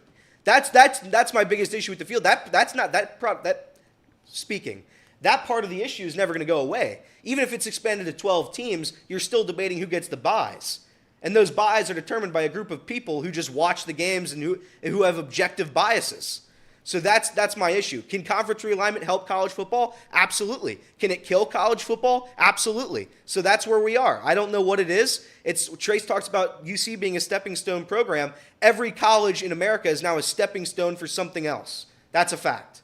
It's a stepping stone for the NFL. It's a stepping stone for a bigger school. That's what college football now is. It's not college football. You're not going there because you got a scholarship. You're excited to go there, excited to experience the culture there. You're going there so you can either get money from NIL, you're going there so you can get money from the NFL, or you're going there to make yourself worth more so somebody else can pick you up and take you there. That's what college football is now. Can we at least admit something, though, really quickly? I think I have a saying that I've said before, maybe on the show, maybe not. I know Reed's heard me say it 1,000 times. More times than not, especially within business, you overestimate what you can do in 1 year, but you underestimate what you can do in 10 years. College football as a whole, okay, has come a long way. Do I think it's perfect right now? No. But we are a long ways away from the days of which they used to just pick the national champion. They used to just play a regular season, and then you had writers just decide, they look like the best team. Colorado. We'll pick them. Yeah. We then moved into some BCS style, which we all didn't love, obviously, because it was a computer algorithm that was then trying to tell you what the 2 best teams were. But at least at that point, you at least had a game that decided it and wasn't just decided by writers. The BCS, right, then went to a committee. And then the committee went to a little bit more of an expanded playoff. The playoff is then now going to expand again. The fact of the matter is we as humans are slow to change, yes, but we as humans usually throughout the course of history, throughout the civilization of us being here, have done a better job of making the world a better place more times than not. Not saying it's the case for everything, but more times than not, the world is a better place the longer you live in it. Now, that's to be debated relatively recently, but I think college football is getting closer, Elliot, to being a better product than going away completely, because I think what's going to happen is this. The traditions of Ohio State playing in the Big Ten and having to go to Iowa and Purdue and all these things, you're going to forget about all that because they're going to play more meaningful games. It's going to be a better product. And at the end of the day, you're going to be invested into this playoff system that just like you are in the NFL. So, college football as much as it has its warts, I think its beauty is starting to shine a little bit more and more people at the end of the day want to watch this on TV if there's good games, and that's all this comes down to, is how many people can we possibly get to watch televisions on Saturday? And the thing is they've realized there's a lot of football fans. There's so many more NFL football fans than college football fans. They've realized that college football, the closer they get it to the NFL, the more and more eyeballs there are on college football. And that's what they've realized, and that's what they're going to continue to try to do. So you can hate the NFL or you can hate the college football powers to be at trying to make this more and more like the minor leagues, but I genuinely think that you will not care one iota in 5 years about these rivalries or about these semantics that go into these games, because you're going to get to watch more and more impressive athletes on a field play against each other more times than not. The only thing I would like to add to that is that My way. you know, college football right now is what, at a 12-game, 13-game maximum for your season, and the way About that 15, but yeah. if you want to keep that pageantry, right? If you want to keep the rivalries, you add more games and you get more college football. You get a better product that way as well. And Correct. I think that won't happen just because it's football. Yeah, and they're it's- Right. they're amateurs. Yeah, you can't subject them to too many. Although we do it in It's high gonna school go now. away. They play a 16-game season in high school if you make it to the state championship. And to be clear, I'm going to watch college football. It's not like I am against college football to a point where I don't watch. I love college football, right? But it's to a point where the product is bad. It's a bad product. What you see on the field is not good because at the end of the day, it's decided by a group of people. So I don't know. The bottom line, I'm not going to ever stop watching college football no matter what it becomes. Neither will any other sports fan. But it's just fun to debate it. The main point that makes leagues great, and this is really what it comes down to, there's one reason, there's one word why the NFL is the best league in the world. It's parity. That's what every argument comes to be. Whether it's MLB, whether it's the NBA, whether it's college football. And the one thing that we all point to about the NFL and the reason that we all love it is because any given Sunday, anybody can win, and it's parity. That's the reality of the situation. That's what it comes down to. That is why the NFL is elite and it has an edge over everything else. I think all equal, if college football had this magic spell and they could find a way to make all of their games relatively close, they'd have a better product, obviously, than the NFL. It's just impossible to do that when you have 100 and something teams and you don't have rules in place like a salary cap to stop the best players from going to Ohio State or Georgia, especially when you add in the fact that they can give these kids money. You know why the NFL has parity? Like, it's not the salary, it's the draft. Every team gets to select. Can you imagine college football having a draft? Yes. Oh With my the God. first overall pick in the 2023 NCAA Division I draft, Syracuse takes, and the number one recruit goes to Syracuse, plays in the Dome. With the second pick, Wyoming. Like, that would be great. That'd be awesome. Yeah, Trace. What a did you read wild world that would Did you be. see the super chat, Trace? Super chat. Why don't I go down the line for you? So up first, we got Tennessee Martin. That's a tough one. Tennessee Martin. Then we travel at home again to Ball State. Ball State's a tough competitor. Chirp them up. South Carolina, they suck. They played Georgia September That's 16th. conference opponent. You can't change it. UAB, they suck. They played Georgia They didn't September even have 23rd. a football team 3 years ago. They travel to Auburn. That's a testy one. Could be testy, a little bit testy. Not really, though. Kentucky at home. Right. Yikes. Vanderbilt, they're always a good program. Georgia travels to Florida. They go to the Swamp. Florida, I don't think is great this year. Missouri travels at home to Georgia. Georgia, again, and a lot of home games. Wow. Missouri, again, they suck. Mississippi, they won't be ranked by the time they play, but they're ranked now, 22nd. They travel to Tennessee. That's a good game. Credit to you guys. That was a good one. And then Georgia Tech ends it, and that's the worst game of all time. It's a bad schedule. So we're mad. So we're mad at Georgia for scheduling the way that the college football has decided the way you want to schedule it. The truth of the matter is that Ohio State realized, Georgia realized that there's a pathway to the college football playoffs. It's a hell of a lot easier. And they looked at the Big Ten schedule and they looked at what Ohio State was able to do and Michigan was able to do last year. Two programs. Quite frankly, I don't know how Ohio State lost to Michigan last year. If we're being completely honest. Though? What's that? Didn't they lose Texas on their schedule this year? Who's that? Georgia. I don't Because believe they're they going lost. That is possible, Casey. I don't know. I don't know enough about that. I just know that for a long time, and Georgia, you could sit here and say that I'm not here to defend Georgia. They are who they are. But Georgia's also the same team that scheduled Oregon before most college football programs decided to go out and play big programs. They also played Notre Dame a few years ago as a home and home. They played Clemson for multiple years as a home and home. They've played teams that are outside their league that are very, very good. But the truth is at some point Kirby Smart realized you don't need to do that. There's really no point in doing that. Until they expand college football playoffs and you need to actually have meaningful wins outside of your league, why would you go outside the league when you're already assumed to play in the best league and you get credit for playing in the best league? That's not being smart, or that's not being just being non-competitive. That's just being smart. No, I agree with you, which is why, again, to Reed's point, it's just why I think college football stinks, because They need more competitive games. These group of riders, they give Georgia the number one overall slot every single year. Not every single year, but okay, top four, and so they can schedule these cupcakes, right? Do your job and you're in. You never fall, and that's my issue. My issue is then at that point that's a fair point. If that's the case, and that's the point we want to make, then I would also remind everybody that the reason that most SEC schools don't go out and schedule people is because they realize that if they can get into the playoffs, they're going to beat whoever the hell they play more likely in the playoffs than not. If they run up against a TCU team, a same TCU team that Michigan couldn't handle for some godforsaken reason, they beat TCU by 70. If TCU played in the SEC, they'd have 4 losses. They just would. Yeah. This is one of those things where that's why I think it's better. It's way better that way. It's better.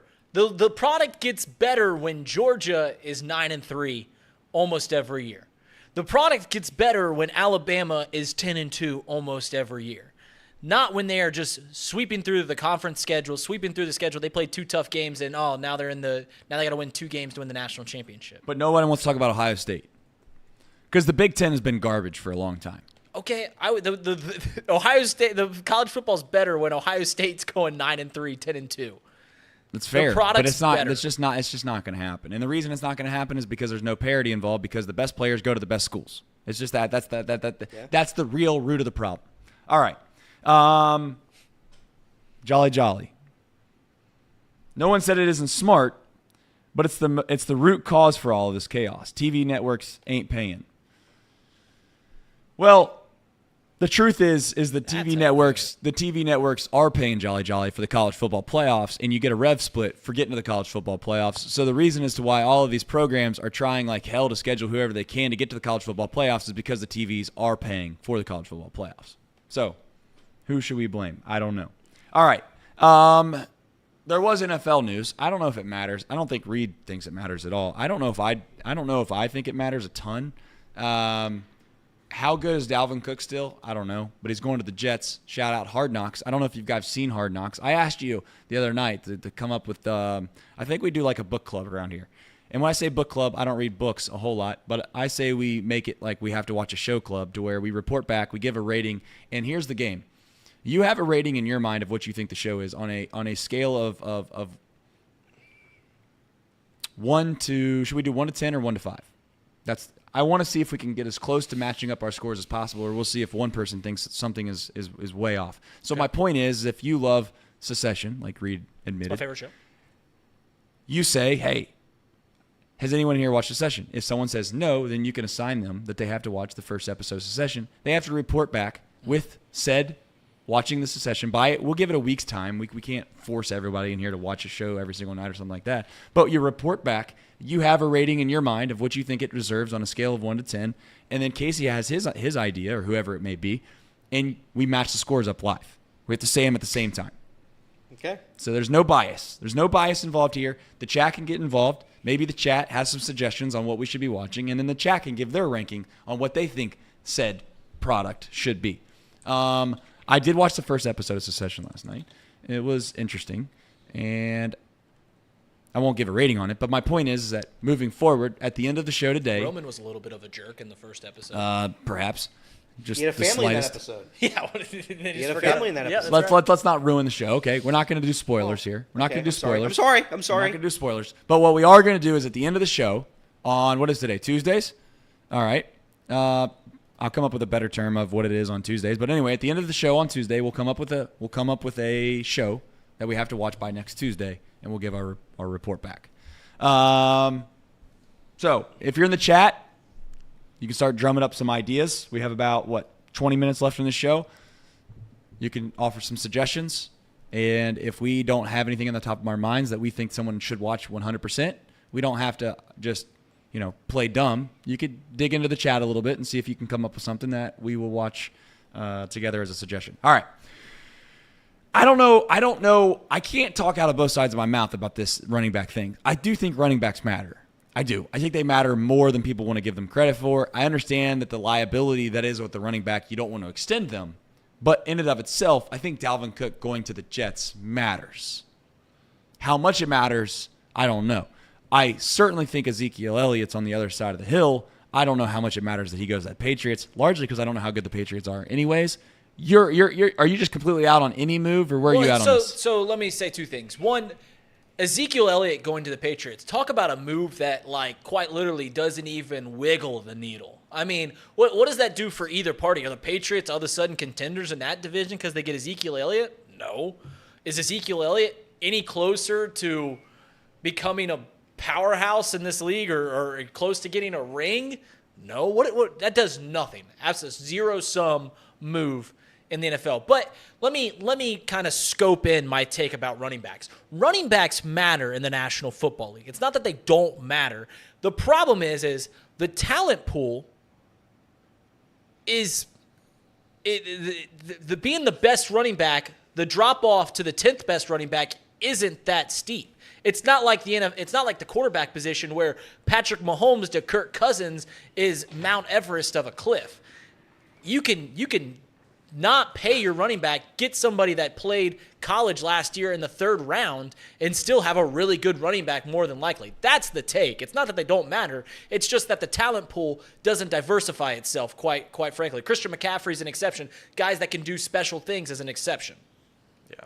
Guys like Tyler Algier from the Falcons, who were 7th pick or maybe even undrafted, got 1,000 yards rushing. It's more about the offensive line, in all honesty, than it is about the running back. Correct.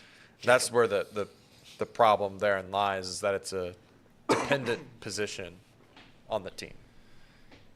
Can we at least admit in here, though, that I think that there is an upper echelon running back, or there are upper echelon running backs that make a difference. They are not just the average person. They are going to be a person, and I say person as in player, that takes your offense to another level that it can't possibly get to if you didn't have them. You can't automatically replace every single running back with just anybody and put them back there and assume that the production's going to stay relatively the same. I just don't believe that. I just don't. Now, you can make the strong argument, and it's been already pretty much proven in the NFL, that the depth at that position is very, very significant when you can just kind of throw a lot of guys back there, and the difference between maybe a 4-yard run and a 6-yard run, or a 4-yard run and a 5-yard run between a great player and just an average running back is probably more times than not the same because of what you're talking about. But I think that there's this naiveness that comes into the idea now that in the NFL, you could just throw anyone back there, and as long as they're relatively decent at being a running back in general, that it's going to work itself out and it's not going to make a difference. I think if Joe Mixon, and maybe there's lightning in a bottle for him, and maybe you could make the argument that the Chase Brown kid that they got is going to fill the hole that I'm talking about. Mm-hmm. But I think having a Dalvin Cook type running back, and you put him specifically on the Bengals, I think it makes the Bengals better. Just maybe arguably just enough better. Just enough better that's what gets you over the proverbial hump that it requires to get you to the Super Bowl or to win the Super Bowl.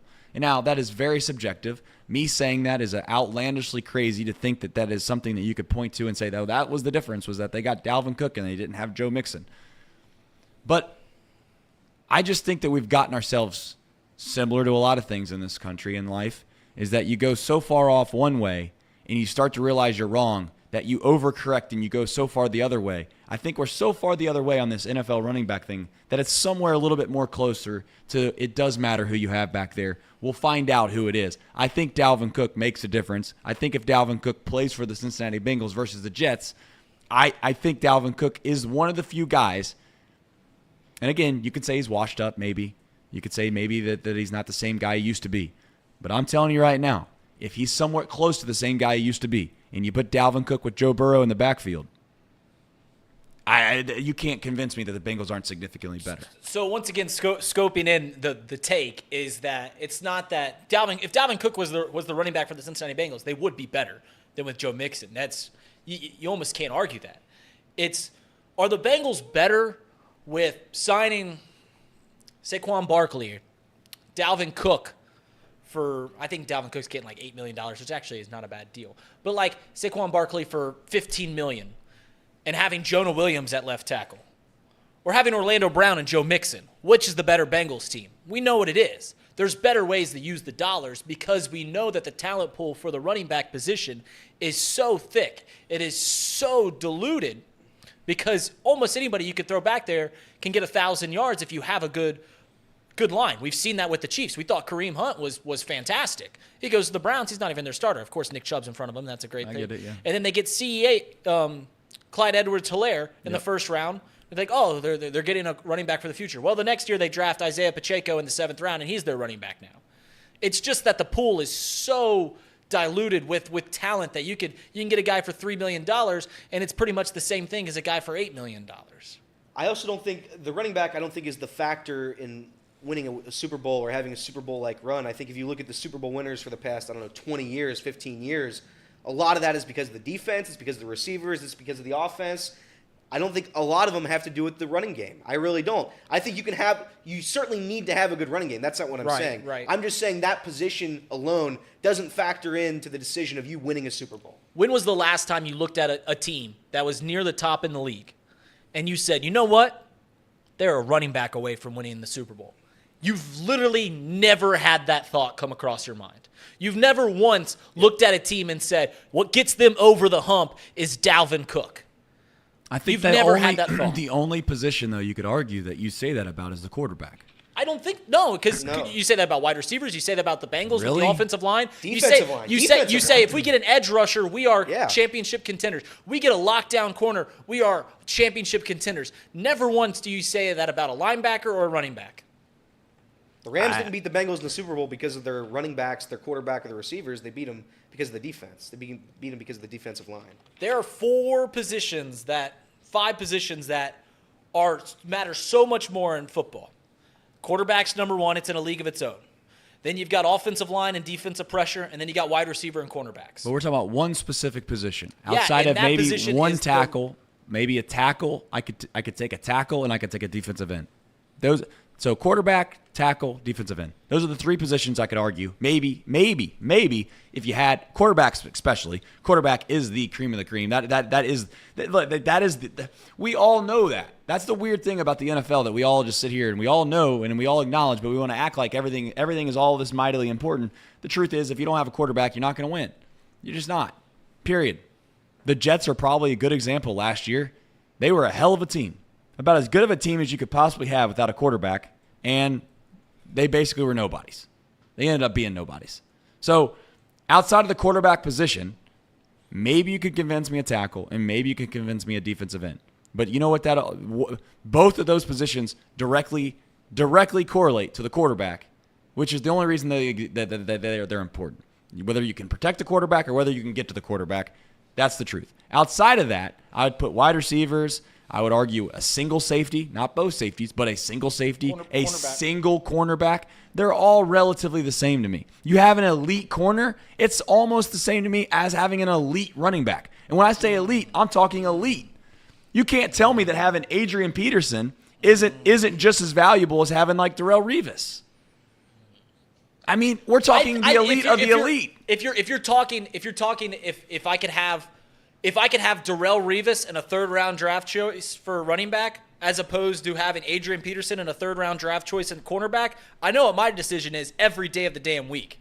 if you take Darrelle Revis off the field, the other team's going to score. If you remove Joe Mixon from the Bengals offense, we're still going to score. But you're using Joe Mixon as your example and not Adrian Peterson. Okay, if you remove Yeah, Adrian prime Adrian AP. Peterson, they're still going to throw the ball to a receiver who will then score. If I remove a cornerback, the position is gone. A wide receiver takes a touchdown for free. You've got to be able to run the ball. That's true. You've got to be able to have an effective run game. 100% true.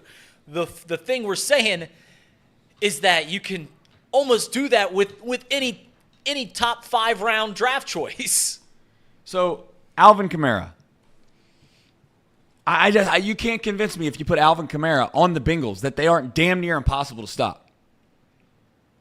Like, genuinely. We're not arguing that we get a better running back, the team's not better. That's not what we're saying. We're I just saying that there's understand. better ways to go about We'll affecting see. your roster. And go ahead. What I would argue, Trace, is that the guys that you're trying to describe as running backs, like McCaffrey and Correct. Kamara, half the time they're out in the slot, half the time they're out playing at receiver, or they're running a route, and that's part of the running back position now. yeah. But what we're saying is that the running game, if you're just going to take and look at the running game, it does not take a running back. It takes a really good offensive line to really have a good running game. You can get by with anyone as long as you have a good enough push. As long as you got, the best example is really the Kansas City Chiefs. The best example is the Kansas City Chiefs because they just put any Joe Schmo back there, and they're gonna get 3 yards push because they have one of the best offensive lines in football. And See, you I make think them look really good. I think the Pacheco kid, Pikachu. I think he's in a situation where Pikachu's a lot better than people want to give him credit for. Just because he's a he's a 7th receiver. round. Okay, but it's a part of the running back position. It's a part of the running back position. Just because Joe Mixon can't block and Joe Mixon can't go in the slot doesn't mean that that's not a part of the position. You can go get a guy that can do that. Dalvin Cook can do that. It matters. I'm not going to, and again, we'll see how it all ends up. But until you get a guy that's elite at the position, that's not just a runner, but also can do other said things, you don't know, in my opinion, what it could possibly do for the offense. I think there's one guy who solidifies your point, and you haven't even mentioned him. It's Derrick Henry. I think Derrick Henry takes over that offense completely. The offense revolves around Derrick Henry. It doesn't revolve around Ryan Tannehill. But you see how far that gets them, right? But they also don't have what the Bengals have. If Joe Burrow played instead of Tannehill, they waxed the Bengals. And when I say wax, they waxed the Bengals in the playoffs the other year. I mean, Tannehill was a walking interception, and it took a miracle 60-yard field goal and a 50-yard field goal for the Bengals to beat the Titans. I just there's not a single position on the field. There's maybe a couple, but if you give me I can pluck the best player in the National Football League at that specific position. I'm going down a long list before I want the top running back. I want the top left tackle. I want the top right tackle. I want the top wide receiver. I want the top tight end. I want the top edge rusher. I want the top interior defensive lineman. I want the top safety. I want the top cornerback. And then maybe we're talking about taking the top running back. Yeah, because then you're thinking, well, maybe I want the second best tackle, the third best edge rusher. It's just. Who's the best running back in the league? CMC? Yeah, I would say No. Okay, or Saquon Barkley. Saquon? Whatever you want. Whatever Do we say. watch the NFL? It doesn't matter. Well, I would rather have. What do you CMC mean, what do I mean? You guys are sitting here telling me to your straight face that you think CMC is better than Saquon Barkley? Listen, I promise you I'll do this for you guys. I'm going to buy the NFL Sunday ticket so you can watch all the games. Okay, regardless, the point wasn't about who the best running back is just give me the name of whoever you think. I would rather have the third best right tackle in the league than CMC or Saquon Barkley. I'd rather have the second best edge rusher. I'd rather have the third best cornerback than CMC or Saquon Barkley. Truly mean that. Because I 100% unequivocally believe that the Bengals' offensive production in the run game will flourish as long as they have a great offensive line and they get a running back every 3 years. every 2 to 3 years in the top 3 rounds. Okay, I get the point. I'm just saying that I am going to stand here and I am going to fight for the running back position because I think that it's gone too far over the deep end. I'm not going to sit here and listen to people tell me that they'd rather have a second defensive end or a second tackle before they'd rather have a running back. Well, the running back's on the field every single time there's a snap in the NFL more times than not. It's just that's just the truth. Just because, and again, you can say that you think it doesn't matter. Well, you think it doesn't matter because you're worried about other things that are semantical in the game. Where if you had an elite running back that catches the ball in the flat and he's able to take that said, Jamar Chase is a perfect example. You can make the argument that wide receivers are a dime a dozen in this league more times than not. But there's a select handful that change the game. Jamar Chase and T. Higgins, you've got to see 2 of them do it every single week. And you know what? You guys don't want to get rid of them at all. Don't. At all. Don't. You know why? Because you have not seen, in my opinion, Joe Mixon's great. But Joe Mixon can't block and he can't go out in the flat. And until you get a guy that can block and can go out in the flat, you don't know what you're missing. That's how I feel. I would argue that Joe Mixon could go out in the flat. What he cannot do, what separates him between McCaffrey and Kamara is he can't run in the slot 10, 15 yards down the field and make a catch. Like, those guys are different, and I will agree to that. But to me, they're not even running backs. They are something else, in my opinion. Listen, Trace, I hope for your sake that the argument that you're pushing, I hope that your favorite football team goes down that path. I hope the Green Bay Packers draft running backs in the first rounds every couple years. I hope when they do draft a guy in the first round, they give him second and third contracts and keep him in that backfield for 8 years. I hope that they do that. I hope that what you want out of a team, I hope that they see that. I hope that the Packers get an elite running back and give him a second and third contract, and I want to see how good the Packers are. You know what I hope happens the Aaron next Jones, time? You know what I hope happens the next time that my team is in a position where they can win the Super Bowl? They go for the Super Bowl. They don't sit there and think that they're smarter than the rest of the league, and they go out and they try to find little other end guys. They go out and get the top linemen in the free agency, like the Bengals did this past year. They go out and get the top lineman. The Packers have the best lineman in all of football. They've had it. In fact, they've paid the lineman, and he's not been healthy. He's not been healthy. I feel like you're alluding that the Bengals aren't trying to win championships here. No, what I'm alluding to is that I always hear this idea that it's like the Bengals, right, have this window of opportunity that is there forever. And I get Joe Burrow came out and said, "Oh, our window is for however long I'm here." Well, we'll see. Damn right it is. We'll see. We'll see. Because I'm going to tell you right now, I watched the best football player I've ever seen in my life. Arguably the best person to ever play a position. Couldn't have done it any better. Over a long period of time, and they not one time addressed needs that they could have gone out and helped them because the position had depth to it. They never went out and never went and got them a first-round wide receiver. They never went out and got any. They never got any. Right, because those are positions you need to do that in. The running back isn't a position you do. And they didn't win. What's that? They didn't win. They won 1 Super Bowl. Okay, they have won 1 Super Bowl, which is still an accomplishment. I'm not downplaying what I got to witness. It is. But what my point is that you just assume that it's always going to be there, and you don't need help on the offensive side of the ball. And maybe you can lock up Jamar Chase and you can lock up T. Higgins. But I'm not going to stand here, and this is the whole point of the conversation. I'm not going to stand here and think to myself that if I were the Bengals and I had an opportunity to go get Dalvin Cook,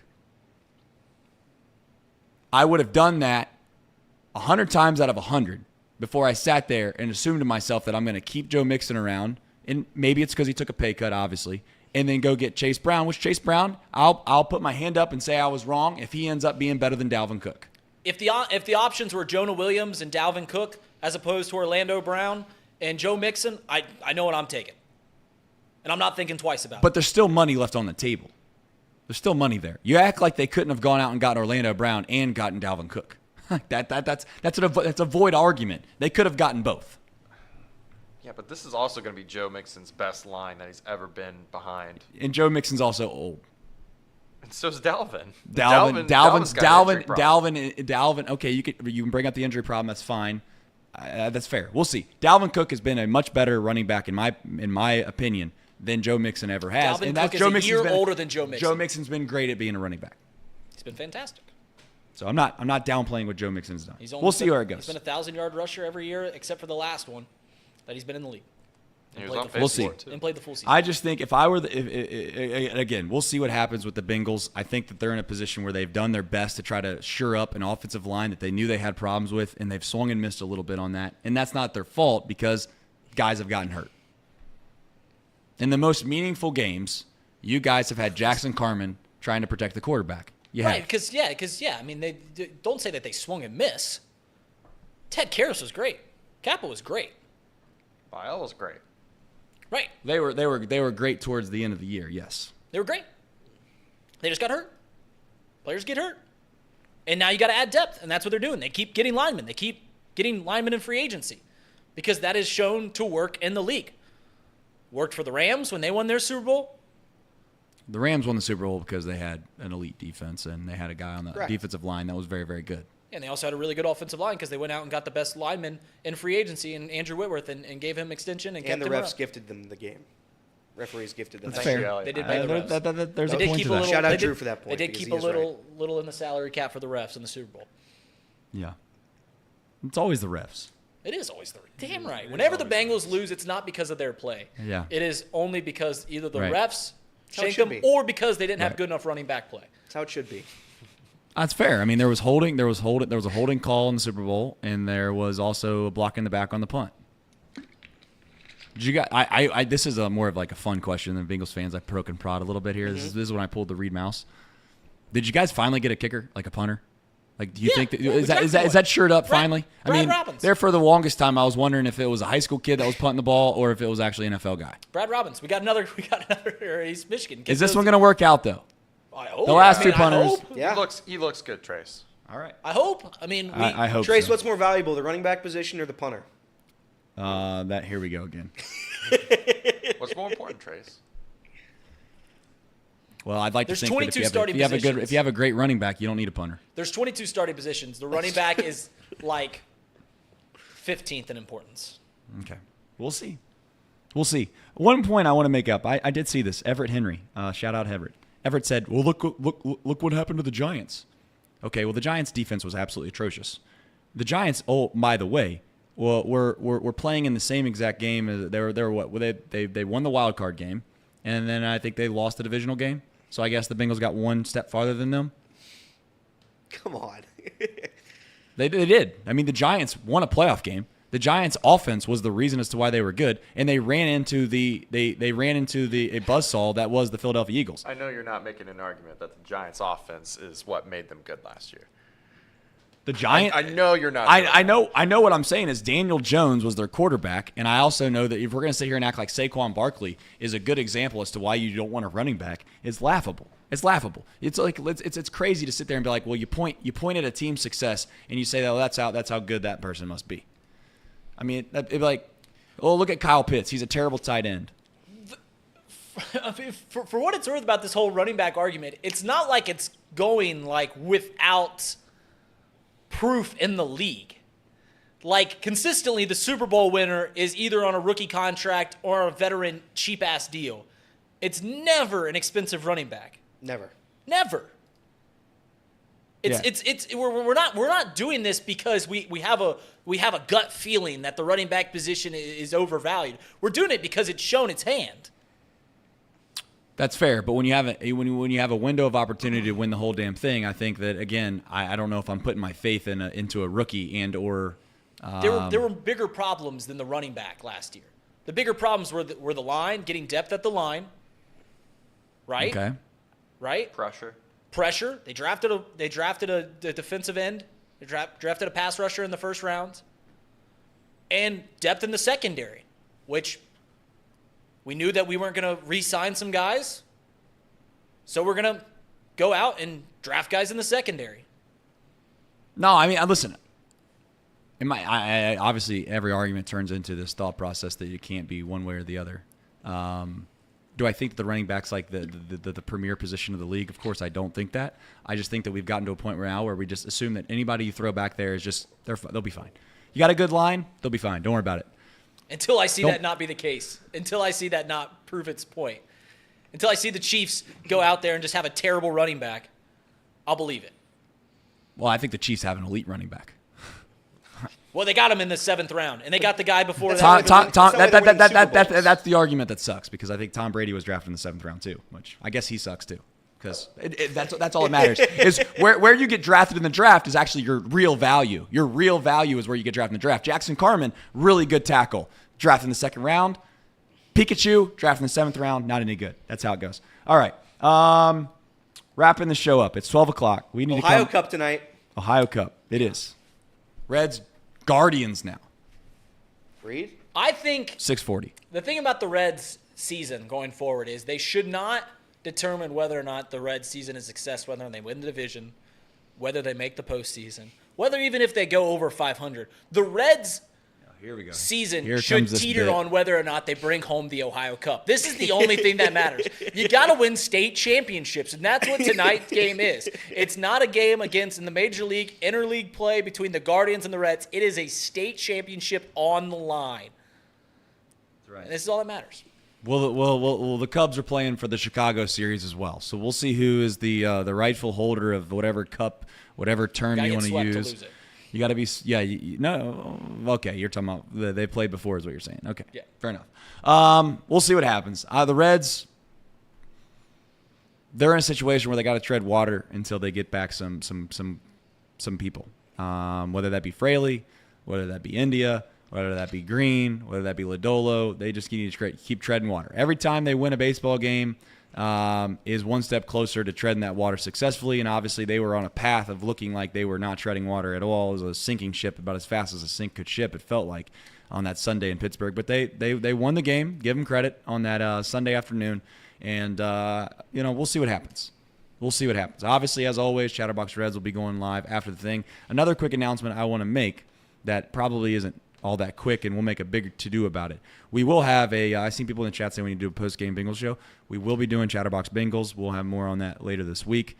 But we are doing a Chatterbox Bengals show post-game for all of the Bengals. You guys can elaborate on that. Are we doing any preseason games at all, or is it going to start? We are. Yeah, we plan on doing one this Friday. So we're just ironing out all the kinks, ironing out all the details, and we absolutely plan to have the first ever Cincinnati Bengals show, and we're giving you a little inside baseball here because we're going to announce it on our social media in the coming days. But we absolutely plan to have a post-game show for the second preseason game this Friday. We got some other content too, but we'll leave it for right now. Also, another thing to note. I did see the people in the chat said, the golf thing's never going to happen, blah, blah, blah, blah, blah. We made a tea time. Tea time is scheduled for Thursday at 12:30. We will be going out to Twin Run, and then unfortunately for Elliott's home course, they don't allow you to make tee times more than a week in advance, which I don't think they do that at most courses. To be fair, I'm not trying to that's not a dig. Well, at no, your course. that was a dig. That was a dig. I mean, that was absolutely a dig, but that's okay. I picked a course that was easier for you. I thought it would be an easier course for content to be filmed there. But if we want to go to Houston Woods, if we want to go to Aston Oaks, and we'll play a full 18, I don't care. Wait, I'll you be out there all consider day. Houston Woods a home course? For me, yeah, I dominate. Yeah, it is. It is far away, but that's how much I dominate that course. So That's it a is tough home track. course. That's It a is tough track. It's tough. It's tough, but I love the course and I play it well. So that could be a home course. It's whatever you play your best on. That's your home course. So you picked what course again? To be specific. I'm picking Woodland. Woodland Golf Course. It's on the west side. It's only 9 holes, CRC course, easy to be filmed. It'll be 2 9-hole matches. One at mine, one at his. This week's will be his. And then I think it's up for debate for the chat to figure out where we go for the third one, because the third one, if it comes to be, needs to be somewhere where we probably both don't have any familiarity with, Correct. at least the best of our knowledge. Obviously, if we played there one time 10 years ago, that's one thing. But we need to find a place that we think that we could possibly get on. The chat can suggest it. We'll try to come up with a reasonable place to go that's not too far away.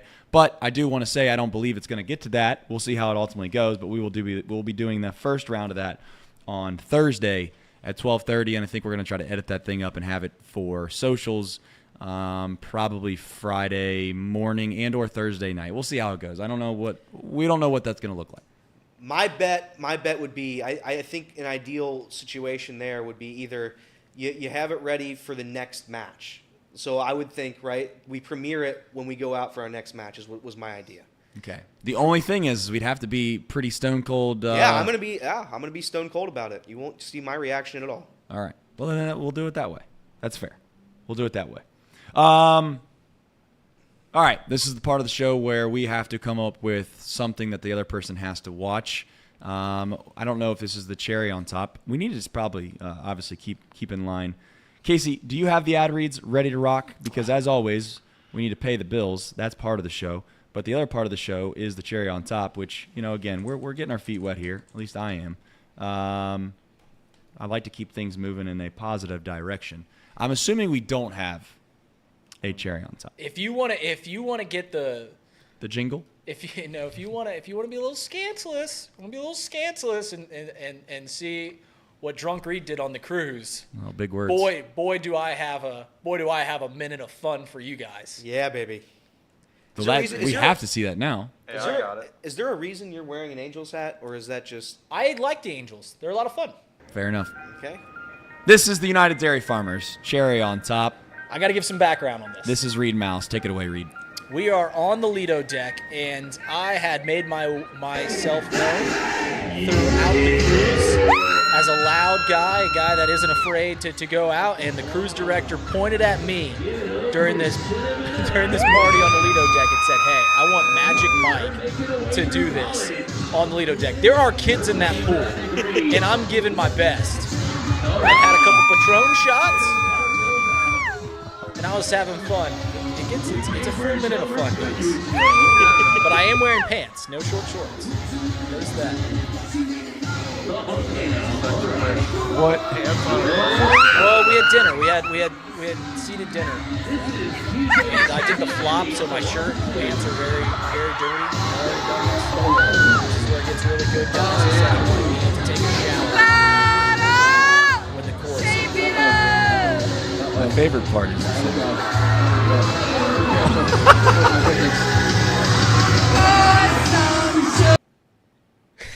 I took a shower. Too much fun. Cruise director Andy put me up to no good. I had to go change. But I had fun. That's why you should go on a cruise. They're a lot of fun. I know one thing. You'll never see a video of me doing that. I don't know how intoxicated it would take for me to get to a point where I think that that's going to be a part of my life. But I don't think that I'm ever going to get to that point, which is shout out to Reed. Good for Reed. I like being the center of attention. So, wow. However I can get it. If I couldn't hear the screaming, and I haven't watched the video in a while, if I had to guess, it was probably Mariana. She's the one who took that video. Fair enough. All right. Quickly, let's go around the room. Do you have something that everyone should watch? Johnny Manziel doc. Have not seen that. Have not seen that. I have seen it, so I can't take that one. All right, so we'll go over that. That's my homework for you guys. I have to. Well, before we go on, Johnny Manziel doc. Casey, have you seen that? No, I've not. All right, Reed's not seen it. One of those two has to pick that. Who wants it? You want to play rock paper scissors for it, or do you Johnny want Manziel doc? Sure. Johnny Manziel doc. Casey, do you want it? I'm going to give you a chance here. I mean, I was going to watch the. Well, I mean, if you want it, then I think that you play rock paper scissors to get to see who watches that. If you think that it's one that you don't want to take the chance on the next two because you only have two more options here. Okay. Then you got to play rock paper scissors on wanting. I'll to watch be okay. It. I'll take my chances. All right, he's going to take his chances. He's forfeiting it over. That's what Casey usually does. He's a nice guy. He's going to let you watch the Johnny Manziel documentary. All right. Well, it's going to be a damn shame when one of us say Barbie or something in case he gets stuck with that. I belong to two religions, guys. One's Roman Catholicism. The other one is Sunday night HBO shows. Whatever HBO puts out on Sunday night, I'm going to watch. Currently, a show that you've watched and I've watched, second season of the Showtime Lakers is back. Okay. So I would recommend to watch the first few episodes of the first season, and then hopefully you get hooked up to that. So I'll take that one. I haven't seen it. Showtime Lakers, a lot of fun. People forget that show destroyed the relationship between Adam McKay and Will Ferrell. A lot of people don't talk about that. Oh yeah. They did a lot of movies together. It was Adam McKay's baby, and Will Ferrell wanted to be casted as John C. Reilly's character. It was Bus. Is he Bus? Yeah. So Will Ferrell wanted that role, didn't get it. So now they're not friends anymore. Well, it's funny. So we've already brought up this Secession. The executive producers of Secession were Adam McKay and Will Ferrell, which is funny because it's equally it's more of a drama, but it's very funny at certain times, very dry humor. But as the seasons go on, you stop seeing Will Ferrell and Adam McKay executive producers, and I believe you just see Will Ferrell at the end of it. Not friends anymore. So I'm gonna watch it. I'm gonna give that my college go. Okay. There is a show that is also on HBO Max. I guess we're just going to stick to HBO Max shows here. It's the best streaming service. Best streaming service. There is a show. I guess Casey's stuck with this one, unless you've seen it before. But stick on that same point. I've seen this. I think I might have even seen it twice, but long before, about a year and a half, 2 years ago. The Larry. I don't know the exact name of the show, but it's basically Magic and Larry. It's not Showtime. It's not the Winning Time. Winning Time is what you were talking about. Yeah, it's the documentary of those two's relationship. I thought it was a really good documentary. Have you seen that? I have not. All right. Well, then you have to watch that. There's your homework. So I'm basically stuck with whatever you do. And then to be fair, to be clear to the public here, I couldn't even watch what he suggested because I've already seen it and I've already seen what Elliot said. So I am stuck with whatever you give me here. I'll give you a funny one. Jury Duty. Have you seen Jury Duty? Jury Duty's really good. I did watch. To be fair to you, I think I watched the first episode of Jury Duty. I'm willing to give it another chance, though.